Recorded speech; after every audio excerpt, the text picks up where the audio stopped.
Hello, and good evening, one and all. Hi, hello, how are we doing? Welcome, everybody. Hope you're doing well. I am in the Little Wood, also known as Martin. Never normally say that at the start of a stream, but where this is a slightly different kind of shindig, there might be people lurking and creeping around on the Twitch directory for Daggerheart that might not have seen me before. Predominantly a Minecraft content creator, but dabble in all kinds of things: artwork, story writing, music, the whole lot.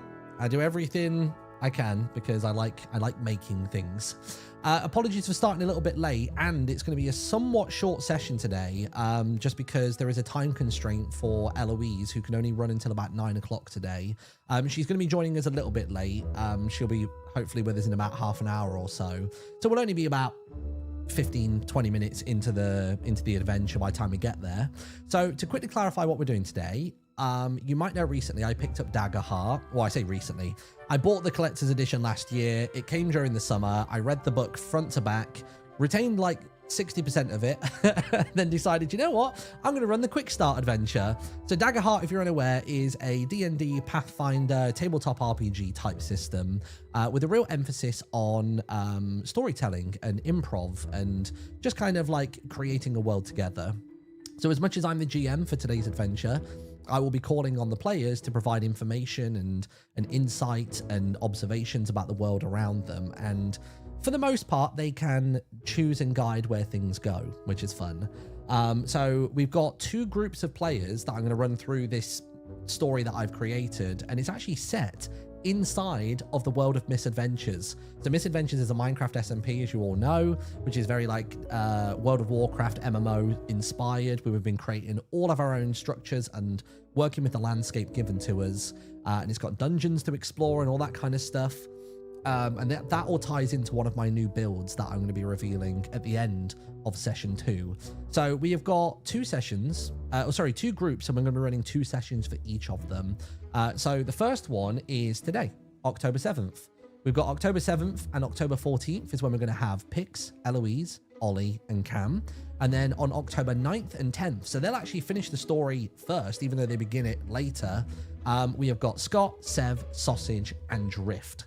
And that is basically who we got, what we got. I, myself, I'm only playing Daggerheart for the second ever time. I GM'd the quick start, I'm GMing this. I've never actually played it as a player. Like, that's how fresh to this I am.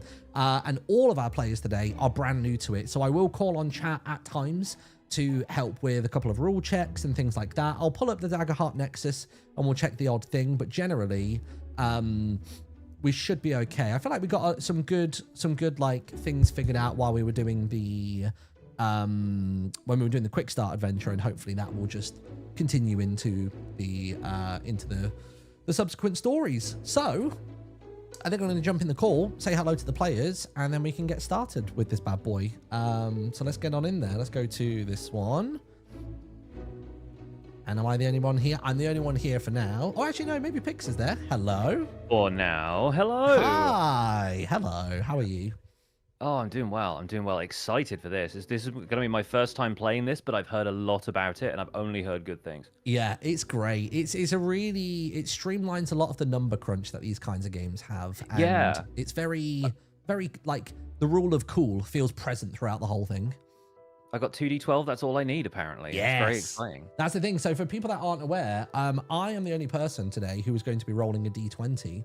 It's the GM's responsibility to use that, and the players will be using 2d12. One of them is for hope, and the other one is for fear. So say they rolled a 3 and a 5, they've got 3 on the fear, 5 on the hope. That's an 8 with hope. Whenever the players do that, they can claim a hope as a bit of currency, which they can use to do cool stuff.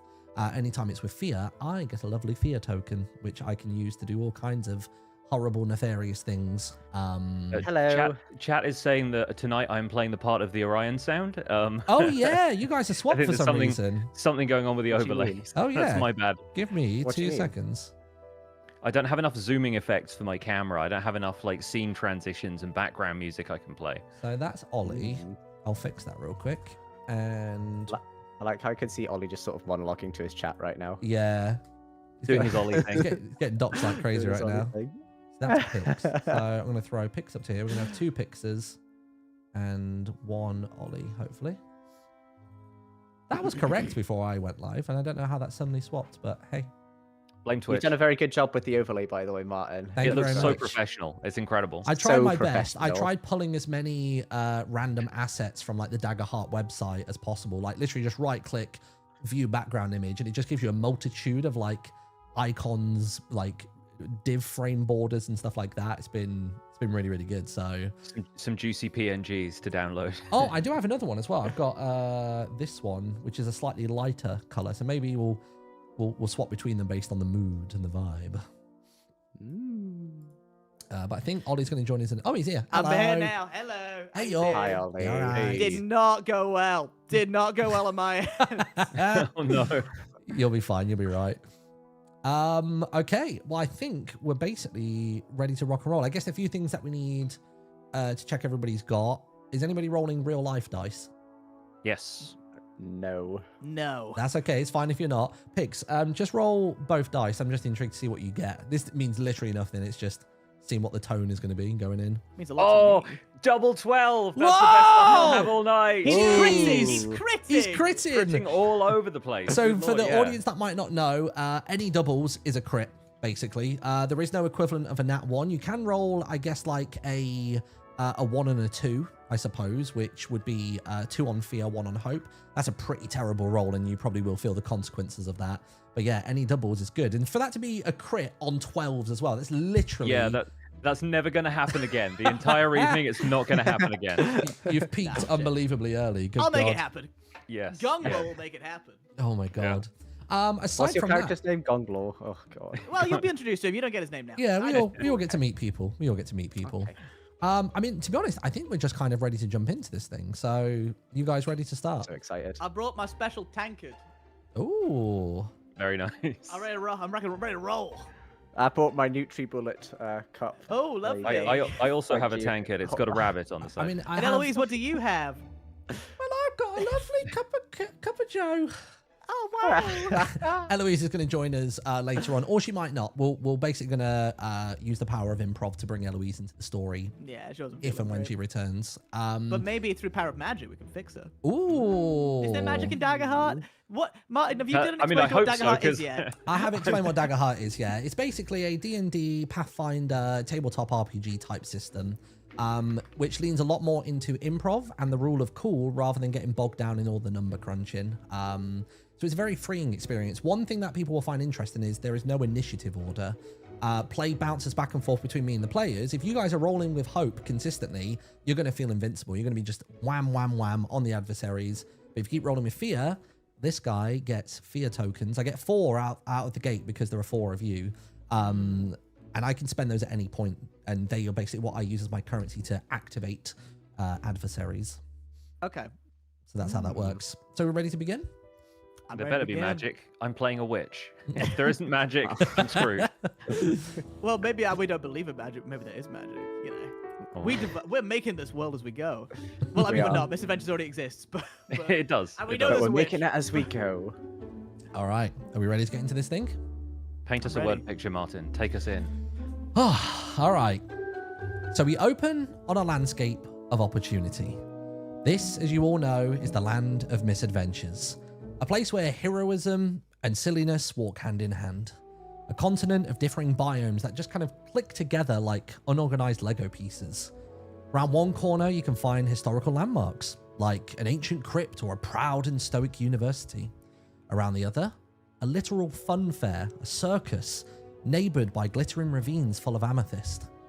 Misfits and eccentrics have been flocking here as of late due to the cheap land and the oddly reliable weather conditions. Trade here is of course done by coin, but that in itself comes with an additional cost. Bravery. Because you see, the magical properties of this land mean that no 2 visits into its dungeons and its depths are ever the same. That's where the gold resides. The underground repeats and recycles just like the Everchange, which by the way, that's the canon name for the resource world. I don't know if you knew that. Yeah, it's called the Everchange. I found it in a book in the Lawnhaven Wizard Tower. So there you go. No way, dude. Fun little I thing. didn't know you read. Didn't know Dude, that. I read. But when you go into those depths, you will see the coffers refill, but its guardians will also return. The undead will rise, its slimes will ooze, and the witches cackle. They are what stand between you and glory. It's repetitive work, but it's profitable. Although a far higher score, a much greater score, has just been published in the latest issue of the Misinformer newspaper. A bounty set by Mayor Lizzie of Maryport to apprehend those responsible for the various murders and kidnappings that have been going on in the eclectic town of Orchidia to the southwest. 250,000 gold for anybody that can help bring an end to this tyranny. And that's what's brought most of you here this evening. The music thumps from the tavern's jukebox. Oh, wait, hold on. That has vocals. Get rid of that. There you go. We can hear it through you, by the way, when you speak. Can you really? Yeah. A little bit. Oh, Little damn. bit. Whatever your output sources has the... It doesn't matter. Hey, keep going. So, Keep going. It was good. gives you a bit of music. It's fine. But that's what's brought most of you here this evening. Music thumps from the tavern's jukebox, tangled with garbled mess of conversations and laughter. It's a pokey spot, so cramming this many people in makes the room just as humid as the town during sunlight, but none of its patrons seem to mind. We pass through the crowd to a table where there's a beautiful young woman, long golden hair, sits handling some jewels and chains. Yeah, and he comes in like every day, groveling. I don't know when he's just going to give up. It's over. Done. Keeps buying my candles though, so I guess I'm not complaining. Aside from the townsfolk, we have the Watchers, guardsmen from Maryport sent here to keep an eye on its citizens given the situation. It's a new precaution, but they're trying to keep things on the down low. Although right now, the only thing they're keeping on the down low is the ale. And it's not even going in their gullet, it's just going down themselves. Paloma, the owner of the establishment, is pulling pints, and at the end of the bar, there's a lady named Esperanza. She's got a taste for the finer things in life, and she's currently marveling over some trinkets being shown to her by... Out of the three of you, who would be the most flashy? Not me. No? I think that's Cam. I think that's going to be Cam, Gotta be surely. Cam. Cam, you reckon? Little flashy flash, like Surely to show off not. and brag a bit? Surely not. Well, may I introduce myself? Yeah, feel free. So I'd like you to describe for us your character sat opposite Esperanza, and also, is there a random tidbit of information that you've learned from her about the town this evening? Not so much, but let me first jump into my character first. I am Horace Milk. Let it be known to all. Let's us all say it together. Horace Milk. Horace Milk. Yep, got it. Horace Milk. Horace I am Milk. the guardian of Maryport. That our friend here in the tiny of woods has said.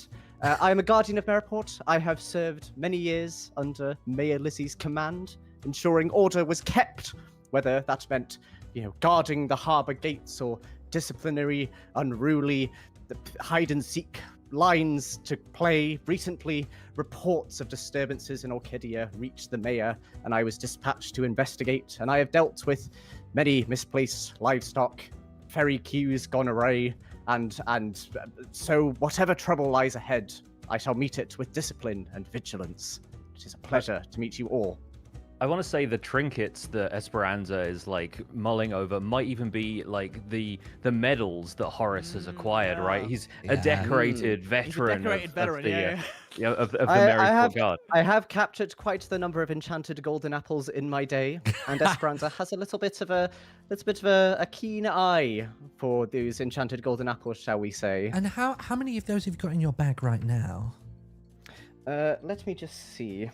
Well, I'm decorated with 20 of them right now, which I believe equates to 20,000 gold. My goodness, it does. Well, how about you let me just taste one of those right there. Let me just check they're the real deal. People recently just keep melting down bits of copper and iron and trying to pass it off as a proper apple.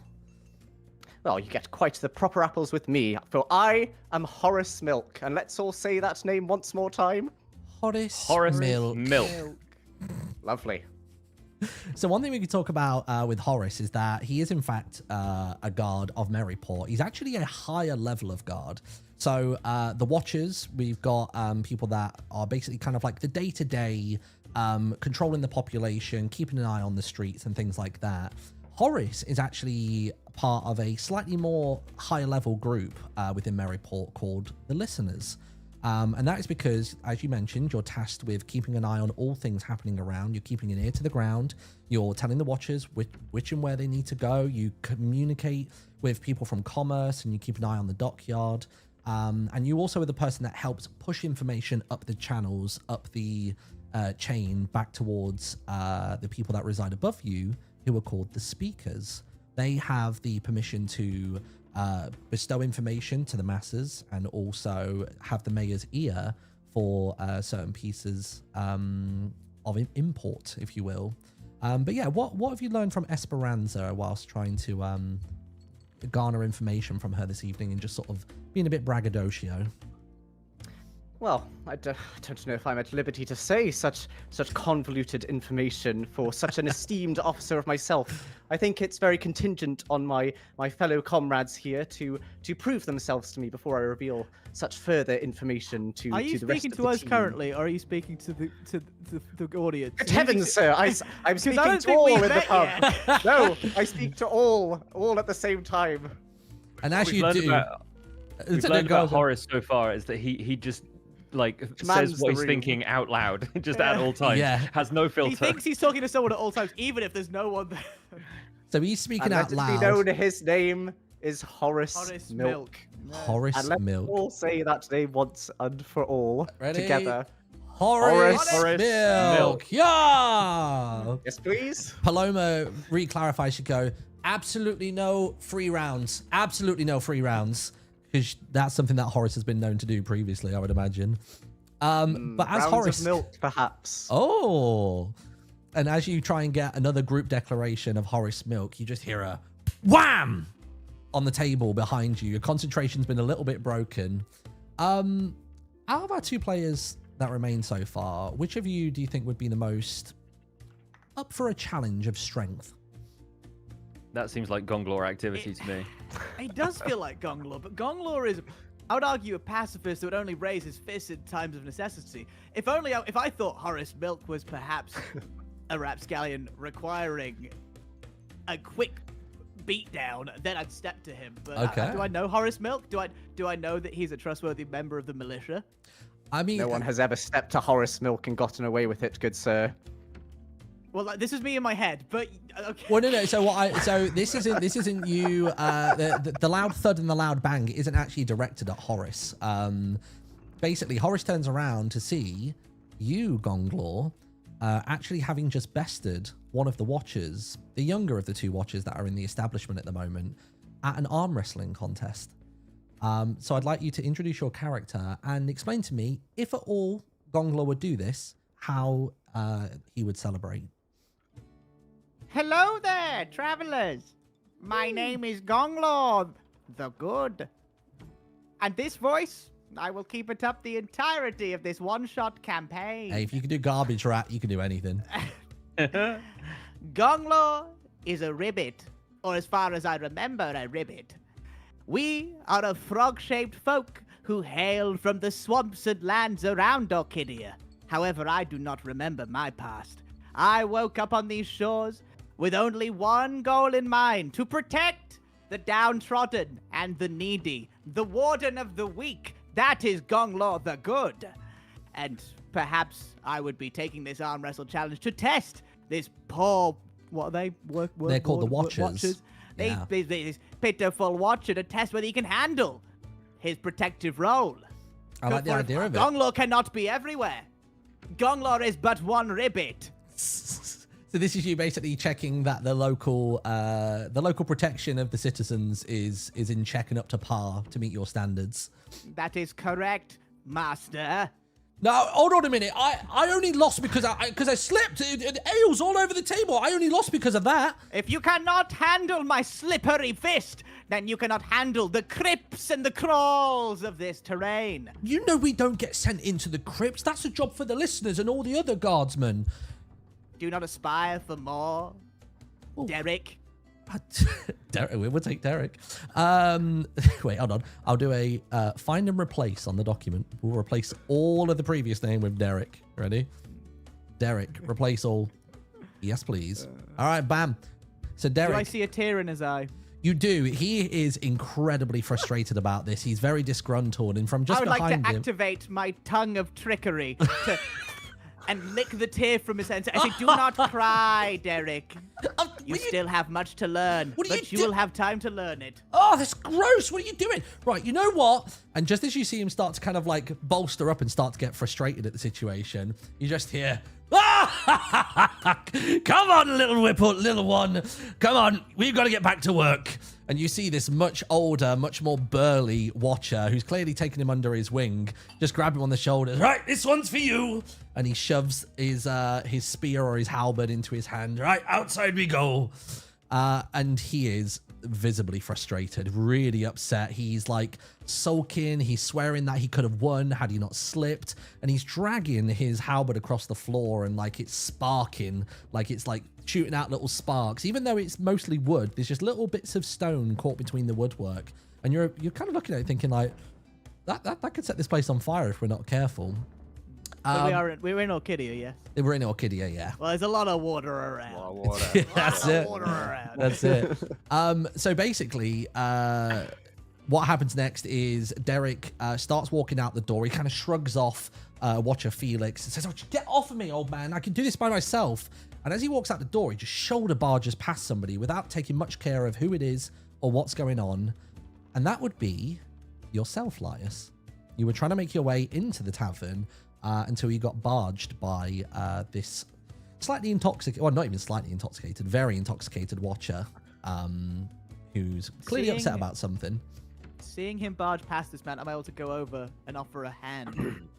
What, do you think Lias fell to the ground, or? No, I don't know. I just think I'm a protector of the weak. I see a man get pushed. I wish to check that he is well. Okay. I wish to check that he is well.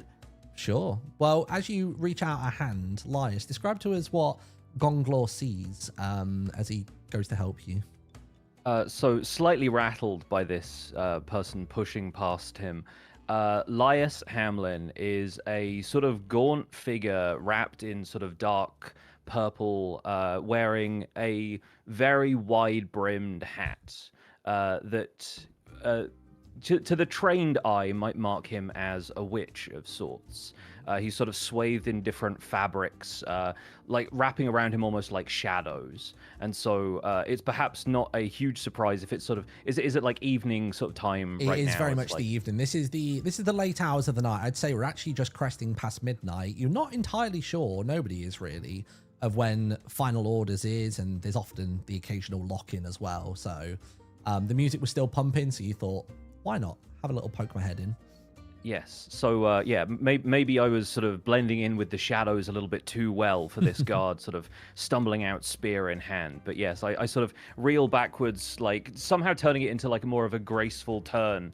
But yeah, sort of ruffled a little bit by that. And I sort of reach out and say, "Oh, nice to have the hand of somebody so clearly from these parts. And your name would be?" My name is Gonglor, my fellow traveler. Ah, what I've got a firm singular grip name. for such a small man. Indeed, you'll find my grip is not the only thing firm about me. Like rock hard abs. Rock hard abs Nice. underneath. I too have rock hard Heavens. abs. And you notice as Derek has just barged his way past you, that as much as you needed a little bit of assistance, he's taken a little bit of a tumble. It kind of threw his already wobbly equilibrium off.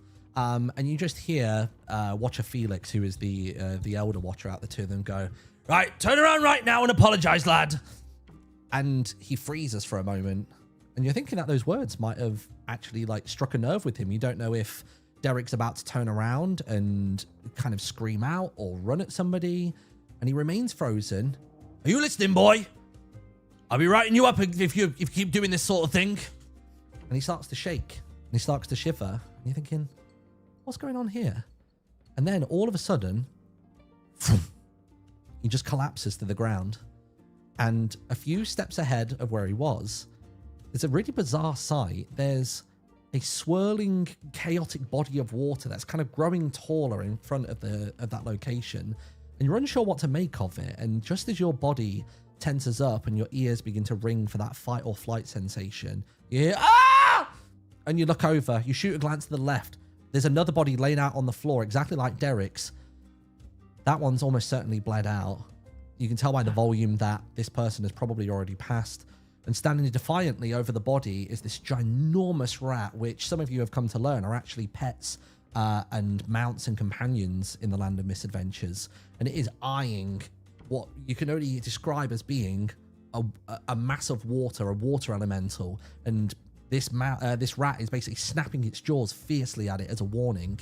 Your eyes turn back towards the one that was in front of you, and it now actually resembles the form of Derek. It's taken on the silhouette of his body, but the face is indistinguishable. There's not enough detail and features there, and it inflates just ever so slightly, and then it charges straight at you. And we enter our first combat scenario. No freaking way. Yeah, we're straight in. So, Battle music. let's go to this screen right here. Bada bing, bada boom. In fact, actually, just for even the audience's spoilers, I won't show off this just yet. Oh, actually, no, I can, because chat is seeing what you guys will see. Let's go to Orchidia.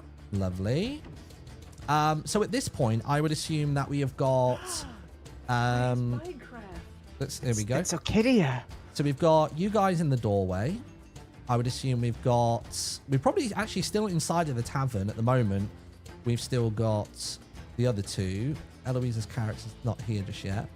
I unfortunately don't have a picture for Pix, so Pix is the mysterious shroud in the shadows at the moment. I mean, it suits the character perfectly fine. I was going to say, I think that fits all right, doesn't it? So yeah, basically, I need to make the elementals visible as well. So let's make them visible. So we've got one here. We've got another one over here with the rat.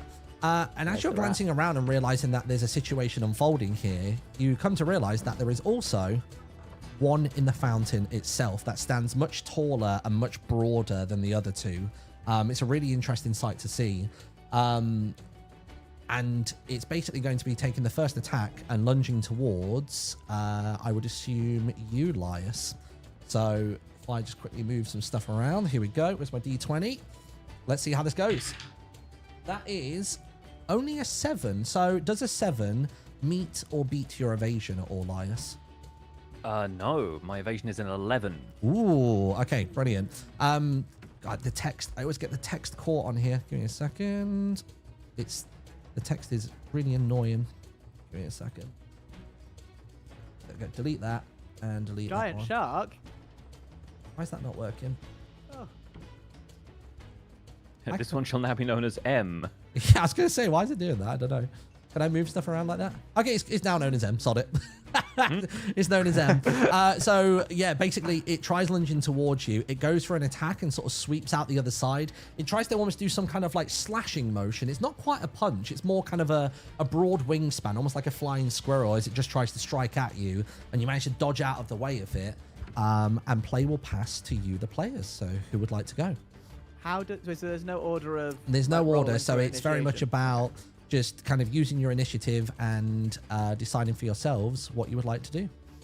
Well, I'll call, rather than attacking, I'm going to call to I guess the whole room, say, "Come, quick, danger to Orchidia!" To try and call for assistance from the members of the congregation, Sure. who will answer the call of Gonglor the Good. Does anybody answer the call? Well, yes, sir. I, of course, captain's orders. I must, of course, stand to attention with you, my good Gonglor the Good. Ah, you know me. Are you I from know around you. these parts? I saw you. Man of I saw strength? you. I saw you arm wrestle such a man, and I thought, wow, he's so strong, he's so good and talented, and I must fight alongside him. Well, I hope you can match up to my estimations, for they are great. All right, so who's going to take the first attack then? Are we going to try and attack the water elemental closest? I think Lias is probably going to take the opportunity to riposte since it is so close by, retrieving like a staff that seems to grow out of one sleeve, and then just like to a much longer length than you would expect to be hidden in like the arm of a coat like this. Lias pulls out a staff and is ready to swing at this thing. Brilliant. Go for it. Give me an attack roll. So this is the 2d12, like... Yes, so you'll do your 2d12 first to check whether you actually make connection, and then if that succeeds, then you can do your attack damage. Okay, that's a 9 with fear. So that unfortunately does miss. So because it has this strange watery form, it notices your attack coming and just manages to kind of... Was it more of like a lunge you were going to try and do with the staff? I think sort of like a two-handed swing, but maybe it kind of the water curves out of the way. Yeah, it does this I'm kind of trying to like connect comical like paper bend. It kind of like bends outwards as though like it's almost mocking you in a cartoony fashion, and that doesn't quite land. But what it will do... More evasive than I thought. It will now probably try to retaliate. So let's go for this. Oh, I mean, it was going to try and attack. It was going to try and attack Ollie, but that is a straight 1. So I assume that does not land on anything. I'm slipperier than you, water beast. Well, what I'm going to do actually is I'm going to spend the fear token that I just got from Pixar's roll with fear. I'm going to activate the fella up here in the fountain. And I believe that I am going to move him into very close range. So in order to do that, I think I need to move him just a smidge out the fountain. And we'll go for... Yeah, that looks good. We'll go for that. And I'm going to do a quick dice roll. That is a 2. God, these water elementals are really just like flimsy. And you can tell that they've not quite become accustomed to their form. Only one sure of the them... elementals are not just like a fountain squirting at us. Like, At this point, it is feeling that way. Yeah. But like the elemental closest to you all is still getting used to this kind of like humanoid shape that it's taken on. The one from the fountain, as you mentioned, is just kind of roaring and bubbling and just kind of living its life and not really doing much of any kind of friction to anyone. And play passes back to you guys.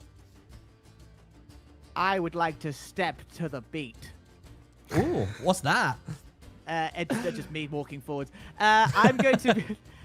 Knowing that I need no weapon to face these criminals, I am the weapon. I step forward and I take a swing at this one here, this water elemental. Nice. And I aim with a fist of pure froggy fury and go for a melee attack.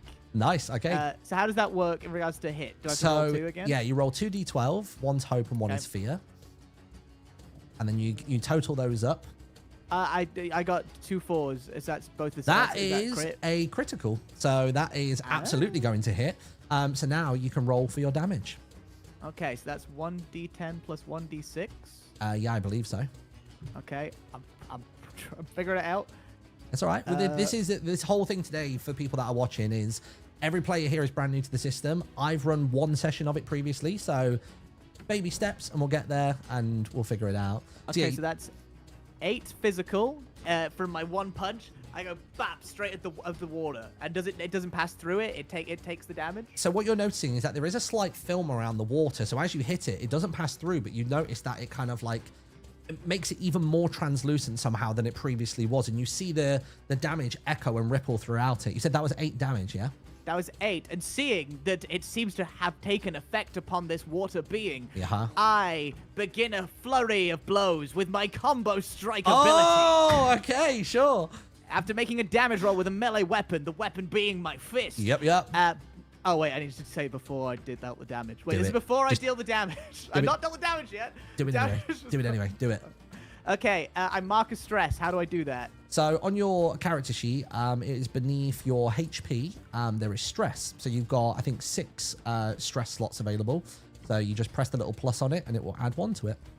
Okay, I've Lovely. added the 1, and then I do activate my combo die. If the value of the roll, oh, wait, how does it work? So I roll 1. I roll 1 die. Hold on, I roll 1 die. Nice. Roll 1d4, and then that is a 3. Okay. I then roll a second die, and if it's higher, I can then roll again, and then it adds all together, I believe. Oh, okay. So it just continues to stack one on top of the other.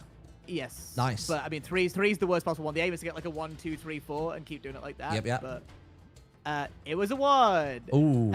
Which means total, I believe, is 4 extra damage. 4 extra damage, and I'm gonna guess that's combined with the 8, I believe. It was. with the 8. So that's what, another 3? Did you say? 4. I think the 1 is added as well, even though that's the failure one. Okay, well in that case then, you've actually managed to blast past not only its minor, but also its and its major, and its severe HP as well. So that's going to mark 3 hit points. You just absolutely go to town on this thing. Yeah. Most people usually punch bags full of sand. You seem to be punching ones by water, which is causing a lot of confusion for the local Orchidians. They're watching this My unfold. fellow compatriots, and they're not look, as sure. my hands are kind of like a tornado. You can barely see the fists moving, for it is so quick. And there's also a slight glow to the sheen on my skin. Golden glow. I like that. Just to clarify, when you rolled, did you roll with fear or with hope? It was equal 4, so I don't. Oh, of course it was a crit, wasn't it? Yeah, ignore me. Yeah. That's fine. Okay, play remains with you guys. Well, I suppose this is where I better come in. I sneak past the wonderful Lias and I tug him on the sleeve and I say, well, I learned this move in the army, you know, and I use the torch that I have in my equipment and I throw it on the water to start off. It just immediately douses it, only because I told you all to remove torches from your equipment. So the torch is Good doused. heavens, It's just a stick on the ground. The torch disappears. They are immune to fire. And then I whisper to Lias and I say, you didn't see anything there, sir. You didn't see anything. I learned this move in the Navy, you see. And then I grab, and then I take my battle axe, which I had in my hand the whole time, not the torch, and I swing it towards the water. You know what? Just because I like how this is unfolded, I'm going to say that you get advantage on this roll, because then we can introduce that mechanic to people. So basically, you do your regular d12s and you double that up, and you get that result, and then you can roll a d6 and add the total to that value. Okay, let me roll my d12. Okay. I got a 9. Nice. So that's just one d12 you've rolled so far, or? Yep. And then Do I roll another one? Roll another one, yeah. So we'll always say hope is first, fear is second. So you got 9 and then 9 and a 7. nice. So that's 16 with hope, and then we're going to add on a d6 as well. Okay, I got a 5. Fantastic. I mean, I can tell you that absolutely is going to allow you to do some damage with your weapon. So if you roll me your damage next. What's that? A d6? Let me triple check. Horace Milk. Your attack is, because you are a human guardian, I don't know whether you've actually got your weapon equipped. It's your battle axe, right? I've got battle axe. It says active on my thing. Oh, interesting. Unless I'm looking at the wrong Horace sheet, because I made a copy of everybody's. It might be If you just look on at my active end. weapons, it says the D next to it. Oh yeah, sorry. No, I was on the wrong. I was on the wrong sheet. So yes, that is 1d10 plus 3. So roll me a d10. And we'll add 3 to the value. D10. I've got a 7 then with the extra 3. So that is what 10 damage total. No, 7. 4 plus 3. 7. Oh wait. Sorry, wait. What? You were just rolling 1d10. So I rolled a for this. 4 and I got plus 3, so it's a 7. Oh, total. okay. So 7 damage going through. Yes. Okay, yeah, brilliant. So you do the big swing. Are you thinking more it's a top down or a sideways cleave? I'm thinking a top down. I don't know. I'm just gonna go straight into it. You know. A top down, nice. So you do this top down down. strike, and it connects really, really well. It basically slices it down the middle, not quite breaking it out into 2 individual parts, but it is going to mark a stress because it's having to essentially reform itself back together to become one whole entity again, and it sort of bubbles back up. And that is the damage dealt there as well. You guys are rolling really well with hope, so I suppose Lias, your time to play. Yes. I'm going to actually target the one that is furthest away from us right now, the one that's sort of over here by the rats. Okay. And I'm going to use my voice of dread. So magically speaking directly into the ears of a creature I can see, and I think I can get a decent look at this thing. I say, "Go back into the water from which you came, or else my companions and I shall send you back there ourselves." And I'm going to make a spellcasting roll against them. On a success, they mark stress and become temporarily vulnerable. Okay. Hit me with it. So Apparently I get so plus is it 2 to the spellcast roll, Yes. apparently. So your plus 2 will be coming from. Let me just pull up your character sheet again. So the plus 2 will be stemming from your what's the word called? It's not specialist, is it? What's the word? Domain. Yeah. Oh, so from your subclass. So it will be instinct. So because you've got a plus 2 on your instinct, that Right, gets okay. added to all spellcast rolls, which is handy. Fantastic. All right, here we go. That is a 12, so plus 2, 14 with fear. 14 with fear. Okay, that definitely locks in. You just sort of see it go. It just like looks over in your direction, and it's taken in the words that you've said, and it looks over at the fountain for a moment and considers doing what you've said, but instead it just sort of like shakes it off and just kind of like turns towards the rat as though it's about to lash out at it. So if anybody wants to try and disrupt that, it might go for an attack on the rat. Wait, can we disrupt that now? Yeah, you can disrupt that. Oh no, you rolled with fear, didn't you?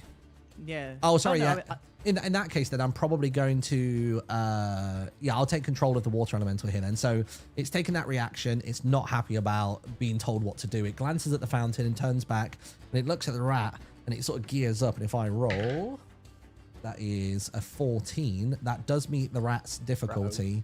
And it's going to try and do 1d4 of magic damage. So let me grab a 1d4. So do we have reactions where we can try and stop that, or is it not our turn, so we can't at this point? No, yeah, there's not, at least to my knowledge, there's not much in the way of reactions in this game. There'll be like certain saving throws every so often, but in battle, it's not like if somebody moves out of your range, you can do things and stuff like that. It's just, particularly when the GM is doing their move, there's not much you can do to disrupt it. You can kind of layer in after the fact, but it is kind of what's done is done. But yeah, you see it look at Elias. It goes like bubbling away, and it just turns around and it just does like just a quick jolt, and like almost like a small like meteor, a small comet of water just shoots out and it hits the rat, and it kind of catches it in the jaw, and you see its whiskers just like hanging lower than before, and it's taken a little bit of a hit. And then I will. You know what? I've got 4 fear at the minute. I'm going to spend a fear to actually enact. I want to say... I'm going to say this one right here, and it's going to do something pretty horrible. So I've spent a fear. I need to spend a fear to also do that move. And this is called Drowning Embrace. So I can spend a fear to make an attack against all targets within very close range. What I'll do first is I'll roll and see whether this actually connects with any of you. It's a 2.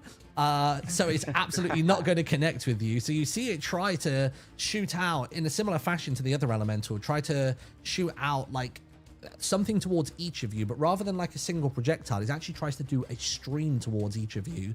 But its form is still kind of thrown off by Horace's attack a moment ago, and they all kind of like shoot past like your hip and past your head and like over the shoulder, completely missing all targets involved. And then it moves back to you guys. All right. How far can I move in this scene? What is like? Is there a limit to my range of motion here? So basically, you can move for free up to. Oh, that's making me type again. Sorry. There we go. You can always move up to close range. Okay, great. So that is how far you can move. If you want to move far, that is also an option, but that's going to essentially be an action in order to do so. Sure, great. I think I'm going to try and move to defend this rat, which is just right at the edge of my close range. Nice. Sounds good. So I'm going to step forward and say, "What did I tell you?" to this water elemental, and I'm going to take a swing at it with my staff. Nice. Brilliant. Give me an action roll, which is your 2d12. That is 2 12s again. What are you doing tonight? Oh my No god. way. Jeez. A big damage That's bug. good. Crazy. Dice are rolling hot, so that's huge. Goodness me. So I do 1d6 plus 3 magical damage Go with for my it. staff. And what does the crit get me? So the crit actually gets you something pretty cool. So, oh, actually, wait, with a crit, I think I may have already forgotten this a moment ago.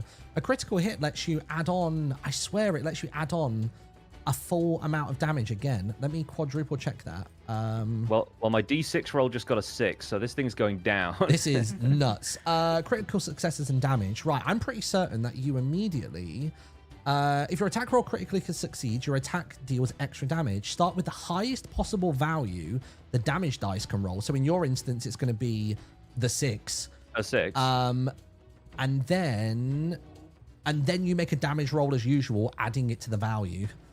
Okay, so I rolled a 6 on that, and then plus 3 for the staff's. I mean, I suppose attribute what you've done as well. there is you've rolled like a 15. I guess it was going to do 6 anyway. You've rolled a 6, which is your extra damage roll on top of it. Then a 3, so you've done 15 points of damage to this water elemental off to the side. That is absolutely within its severe threshold. You are going to absolutely wail on this thing. What sort of way do you want to strike this creature with your staff? I think because the staff is a two-handed thing, I think I'm just grabbing it kind of close to the end and like swinging it around almost like a baseball swing style. Nice, brilliant. And what you actually notice is as you swing through this, it's actually been a much stronger effort than what Horace was able to do. You swing through where the neck on a humanoid would actually be, and as you do it, you notice a section of water fall off of it. It hits the ground and seemingly just evaporates. So you've actually managed to make it lose a little bit of its form, not entirely, but you've managed to make it lose some of it. And I suppose play stays with you guys. Can I know we're in the heat of battle, but from my punches, can I kind of sense any weak points on this creature or kind of how its form is being maintained? You can. I would probably need to get a... I'm going to also move between the two. I would say for this, you're probably going to need to give me... I'm trying to look at like the various different things. Recall, analyze, comprehend. I suppose this would be an instinct roll. So if you were to roll 2d12 for me, and let me know what it is with hope or fear. 2d12. Hope is 4, fear is 9. Hope is 4, fear is 9. So that's what, 13 with fear, 13 plus with 1 with that. I would say you're looking at them. You can see that there is like a film and a sheen to them, but seemingly you're seeing Lias across the way actually slicing it off and cutting off a piece, and you managed to thin out the film but didn't actually manage to pierce it, and that's all you really know for now. You've not managed to ascertain anything too much. Okay. Gonglor is using his powerful mind. Ooh. I'm going to attempt... Can I use my tongue as an unarmed strike? Sure, why not? Unarmed is basically not a weapon. Your body is That's your right, that's your what body I'm is your weapon. I Absolutely. kind of want to try and like headbutt the creature and stick my tongue in it and try and drink it. I want to try and drink it. Absolutely. And I think, and I'd argue that might even be part of my experience of tongue of trickery. Oh, 100% it is. Yeah, Because yeah. it's being quite tricksy, this tongue of You're mine. using it to locate a source and to navigate in ways unexpected by an elemental. So yeah, absolutely. Roll me. I quickly turn to Horace and say, "I'm going in, Horace," and I stick my head into the one. Well, I need you to here, roll this 2d12 side. for me first to see whether you can pull that Yeah. off. Lias turns around and says, "Buy it a drink first." It's a 12 with fear. A 12 of fear. Let me just double check the difficulty on that. Plus 2 on agility, I guess. So that for hit. Because Because that's my unarmed strike modifier. Yeah, so I guess is that how that works? Yeah, so that'll be a 14 with fear to hit. 14 with fear to hit. So it does, yeah. So basically Plus 2 because of my tongue of trickery. 16 to hit. 16 to hit. Okay, so in that scenario then, so you cry over to Horace and you throw your head in, and you And I go, the tongue expels from your body, but what you're noticing is you're hitting it and you are feeling a little bit of resistance and pressure, but you don't actually get a breakthrough at any point, and you're moving the tongue around and it's starting to look a little bit like PG-13. I'm not really sure what's going on. You're actually unable to pierce through, but you can throw some damage into this as well if you'd like to, because you're basically, I would say that the salty properties of your tongue are probably causing it a little bit of burn. well, actually, my long tongue, I'm going to mark a stress and Ooh. use my tongue as a finesse close weapon because I realized that's how I'm supposed to use it. Sweet. And it's 1d12, but it's its own thing. So I'm attacking with the tongue. Oh wait, rolling which there. one's this? Sorry, 1d12. So if you look down at the bottom for Ribbit, long tongue is a finesse close weapon, which I didn't realize. So I guess that would be what would be used here. Oh, okay, yeah, I think sure, it's- we can do that because It's you still, used. Yeah, that's fine. I'll allow that. So you're basically rolling your 2d12. That's been successful, and then you're basically using the attack type as long tongue. yeah. So yeah, mark a stress for that, and then you roll a d12 to do the damage. It does seem to say attack roll -1 on there. I'm not sure what that's I don't for. know what that means. I don't know if that's -1 for the to hit, which I think would still have hit because I had the plus 2. Oh, I tell you from what, it's because of your finesse. So you actually have a -1 on finesse. So you're going to roll a d12 and take 1 from the result. Well, it's happened now, isn't it? What did you roll? 6. 6. 6 damage from my long tongue. And is that -1? Yeah. No, so I don't think that's the damage roll. That's on the attack roll to hit. That would have been. So, but that rather than it being plus 2 agility to the number, it would have been -1. But then it would have been plus 2 from tongue of the trickery, so it would have been 15 to hit, not 16. No, it wouldn't. It would have been. I think that makes sense, right? I'm not sure. What? So wait, what? So I thought we rolled your 2d12 to check against its evasion. That succeeded. We did. I think, and that's what that's what it is. So that's what the -1 is towards, I believe. If it says attack roll -1, that is. 'Cause Oh it's the yeah, no, roll yeah, to you're attack. right. Yeah, 100%. So yeah, So that it would have gets been through. it would have been 12 -1 +2. So it would have been 13 to hit. Would that still hit, or do you want to? 13 to hit. Yeah, that is bang on the money. It's a meets Okay, it so beats it system. this all still happens. Yeah, sorry, yeah. And 6 damage is done. 6 damage is done. Okay, that 6 actually damage is done with my tongue. that goes up into its major threshold because this was the one up top, wasn't it? Yeah. So basically, oh, that's 2. Freaky Gonglor has Put your taken tongue- his toll. You put your tongue into his major threshold? What? I did, yeah. So Your yeah, but- threshold is not strong enough for my dangerous tongue. so your tongue starts Traveler. going around and you're like trying to figure out an entry point in order to hurt it. You can see that it's taking damage from just like the multiple repeated blows and kind of like forced entry points. None of them quite Yeah. pierce the surface, but you can now see that its form is starting to lose its shape. Like this one is the one that jumped out of the fountain. So it's already reduced in size by not being embodied in water, and now you've managed to kind of reduce its form even further, and it's looking very, very weak. So there we go. And that was with fear, your roll, wasn't it? Yeah. I think it's probably going to try and shrug you off because it is not enjoying its major thresholds being tongued. So Tongued. that is going to and be who would? that is going to be an 18 to hit. Does that meet your evasion? That hits, yeah, for sure. It does. Okay. I think what it's going to do is it's going to do something called water jet. So it's going to mark a stress, which is going to do just there. This is the most stressed out of the 3 of them as well. Oh, I guess that's an 18. Sorry for everybody within close range, which I believe is Horace and. Oh. I believe it's Horace and.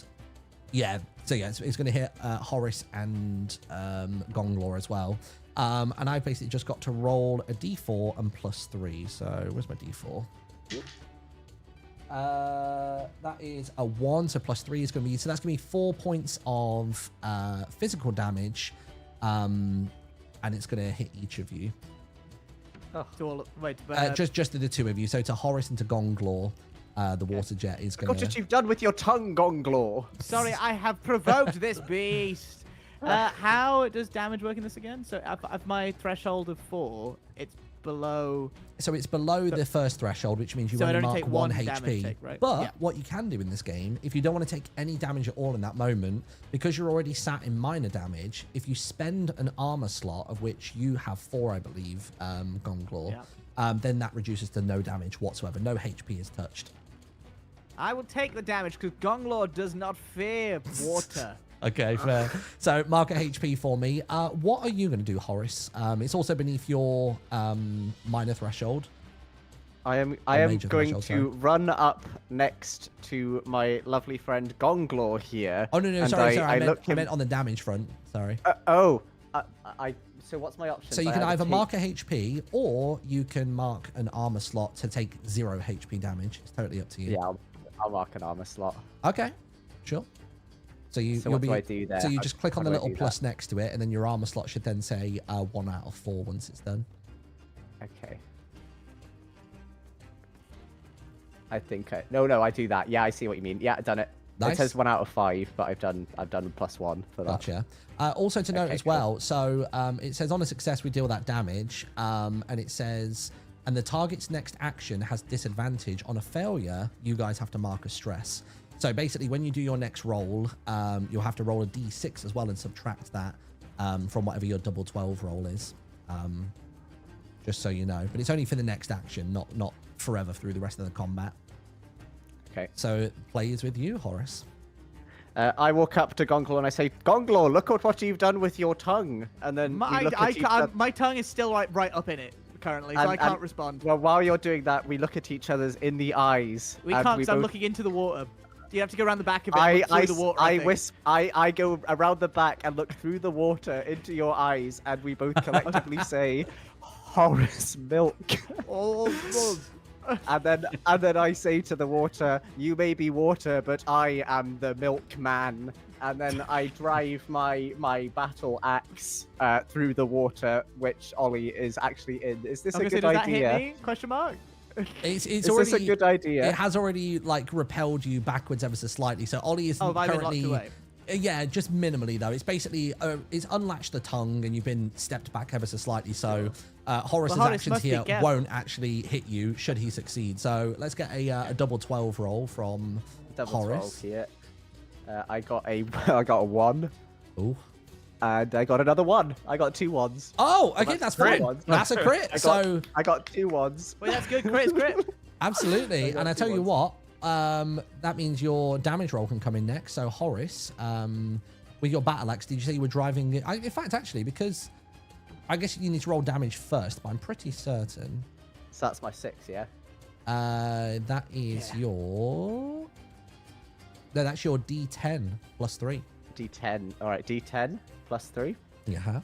I roll a 3, A 3. so I get plus 3 onto that. So that is 6 damage going through. That Yes. actually just creeps into his major threshold. And I would like You're for me you... and you in his Your major tongue, threshold. and then I say to Gonglo, I say, your tongue isn't the only thing that can get his major threshold. And then I say, Horace Milk, to end my sentence. And That is- as you that is- do, the battle axe drives through the center of it, and you just notice that its entire form just collapses into a puddle. It's still there and it's still present, but it has very much lost any capability to move on its own. And that is the first one felled, which is very exciting. Right then, we move on to another player who wants to pick it up following that crit. Is there anyone else in the area that could maybe join us in repelling these beasts? Oh, I don't know. Is there? Is there? Is there Is- anyone Is else? there anyone Hello? else? Anyone else who could help such a Anyone battle? else? Horace, what Oh. are you doing? You stupid! Why are you fighting? I cannot believe this. We have been told not to be doing this, and you are doing it again. What? You want me to get involved? Oh, of course. Of course. I see. Right. Okay. Right, hold on, give me 2 seconds. Everybody... I need to get Eloise on the screen. Hold on. Is Eloise on cam or no? Oh wait, Ellie, you do no Yes, cam. 1 second. Okay. There we go. Yay! There we are. Nice. Hey, she did. So I'll tell you what, let's update this on here as well then. So coming from, where's Eloise? There's Eloise. So coming from down the side of this street over here, you just see, in fact, I'll let you describe your character, who has just emerged around the corner and presented themselves into this chaos unfolding by the Orchidea Fountain. This is Eswal Tourner. She is a guardian and in the same corp as Horace Milk. And so she's been protecting the local lands and is not very happy about having to be dragged into this situation. And what does your character look like? What like sort of ancestry are they? Are they tall, short? What sort of things they got going on? She's quite tall. She's got a very airy and light vibe about her. Like when she walks around, it's almost as if she's not leaving footsteps. And she has very long, sort of like golden, almost white hair. Nice. And she's very cool as well. Just to let you know, she's very cool. Who is that abstract beauty appearing from behind that fence? I would say Excuse me, that is this if- a fog that is talking to me? I do not understand. Oh, oui, oui. Right, there we go. So as you join the fray, I think because you've caught everybody off guard, I think will allow you to have your first engagement, have advantage on it. So take your pick of the Okay. field. Who do you want to attack? What do you want to do? Please attack Um, Horace. PvP, have it. Let's do it. I am going to attack Horace with a slap. What? What? Um, No. Nice. Stop And this. I will say, this is exactly what you have been warned about. You are not behaving. You are going to get kicked out. What are you doing? Someone needs to put you in your place. All right. then I saw say- that. I saw that stuff you did with the frog. I did not like it. It was weird. And then we look into each other's eyes. No! And we both in unison say, Horace Milk. Horace Some Milk. kind of hypnotism. Horace Milk. A hypnotism. So do you to actually engage want to and try then, and and then do I the slap? dart my eyes And then Yes, I dart I'm- my eyes towards the water creature to make you aware of what we're going through right now. I'm definitely going to slap him. You're going to do the slap? Okay, nice. Yeah. So let's have a look. Unarmed strike. Yeah, it's an Unarmed right in unarmed the major strike. threshold. Okay, so for No, an leave unarmed my major strike, threshold alone. Eloise, you can choose whether you'd like to do a strength or finesse roll for this. What? So you can roll 2d12. Okay. And then with either strength or finesse, you can just add to the value. I mean, I would recommend for strength, seeing as you've got +2 on that. That's pretty good going. So you roll Okay. your 2d12, add 2 to it, and let us know what that value is. Someone What in is chat this- has just what said, is "Is this? Horace What is- Milk secretly a Pokemon?" He keeps What is saying this? it's It's giving me alpha Wait, energy. if I do I have just 2d12 and then the complete total with the +2? Yes, Yeah. I have a 14 total. 14 What's total. the biggest of the 2 dice? And then I dodge. The I biggest dodge. of the Well, two dice is the one on the right. I mean, so that And then I say Horace Milk dodges. Well, I will say Cam- that it goes beyond your evasion, Horace, unfortunately. So this is going to connect. It is an unarmed strike, though. So, Elle, if you can roll me a d4, this is the amount How is of this physical happening? damage that is going to go out to Horace. Leave Okay, Horace it Milk did a alone. 2. A 2, that's fine. So, Cam, that is going to be 2 damage against you. You're joking. Which is obviously You're very low. So joking. you have to mark at minimum, at max, 1 HP for this. What? Okay, fine. I Or you marked can spend an 1 armor slot HP. to absorb the whole thing. I'll It's up spend to an you. armor slot. I'll spend My an armor slot. slap is so strong the armor cracks. So basically, can you remind me how to pronounce your character's name again?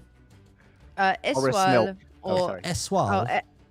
no, I've said it wrong. Esiol. Esiol. Okay. Esiol. So Esiol Esiol. barges into There. the scene, charges over to Horace, and just goes for an almighty slap mid-sentence. Connects with Horace's jaw, and you just hear milk. Just as it goes around, you caught him mid pronouncing his own name. He marks a That's HP damage. Just like you notice that some of like his like spit just like drops into the fountain. You're hoping that that's not gonna. My spit is milk as well, just to Is clarify. it really? Oh, so you can just see Yeah. it floating on the top of the fountain waters now Yeah. as some kind of mucus. I witness this and I Yeah. shake my head and say, the frivolities of youth. Right, back to business then. You've still got 2 water elementals. I think because you guys are all distracted by all of this silliness, I think I'm going to spend a fear here, taking me down to, I think now 2 fear I've got. And I'm going to have it be that the other water elemental that stood closest to you is going to... It's just going to do a standard attack. And I think it's going to go for the newcomer on the scene. That is literally a 1. I don't think I've rolled a single successful attack with these elementals. It's insane. So it tries to go for you, but pretty much as you like carry on through with the slap, you sort of do a slight turn and just water just like shoots past the side of your head, like completely missing you. And play returns to you guys. I say that is pathetic. You are pathetic. I guess it's your guys go. Who would like to make a move next? Lias, how is that rat? Is it okay?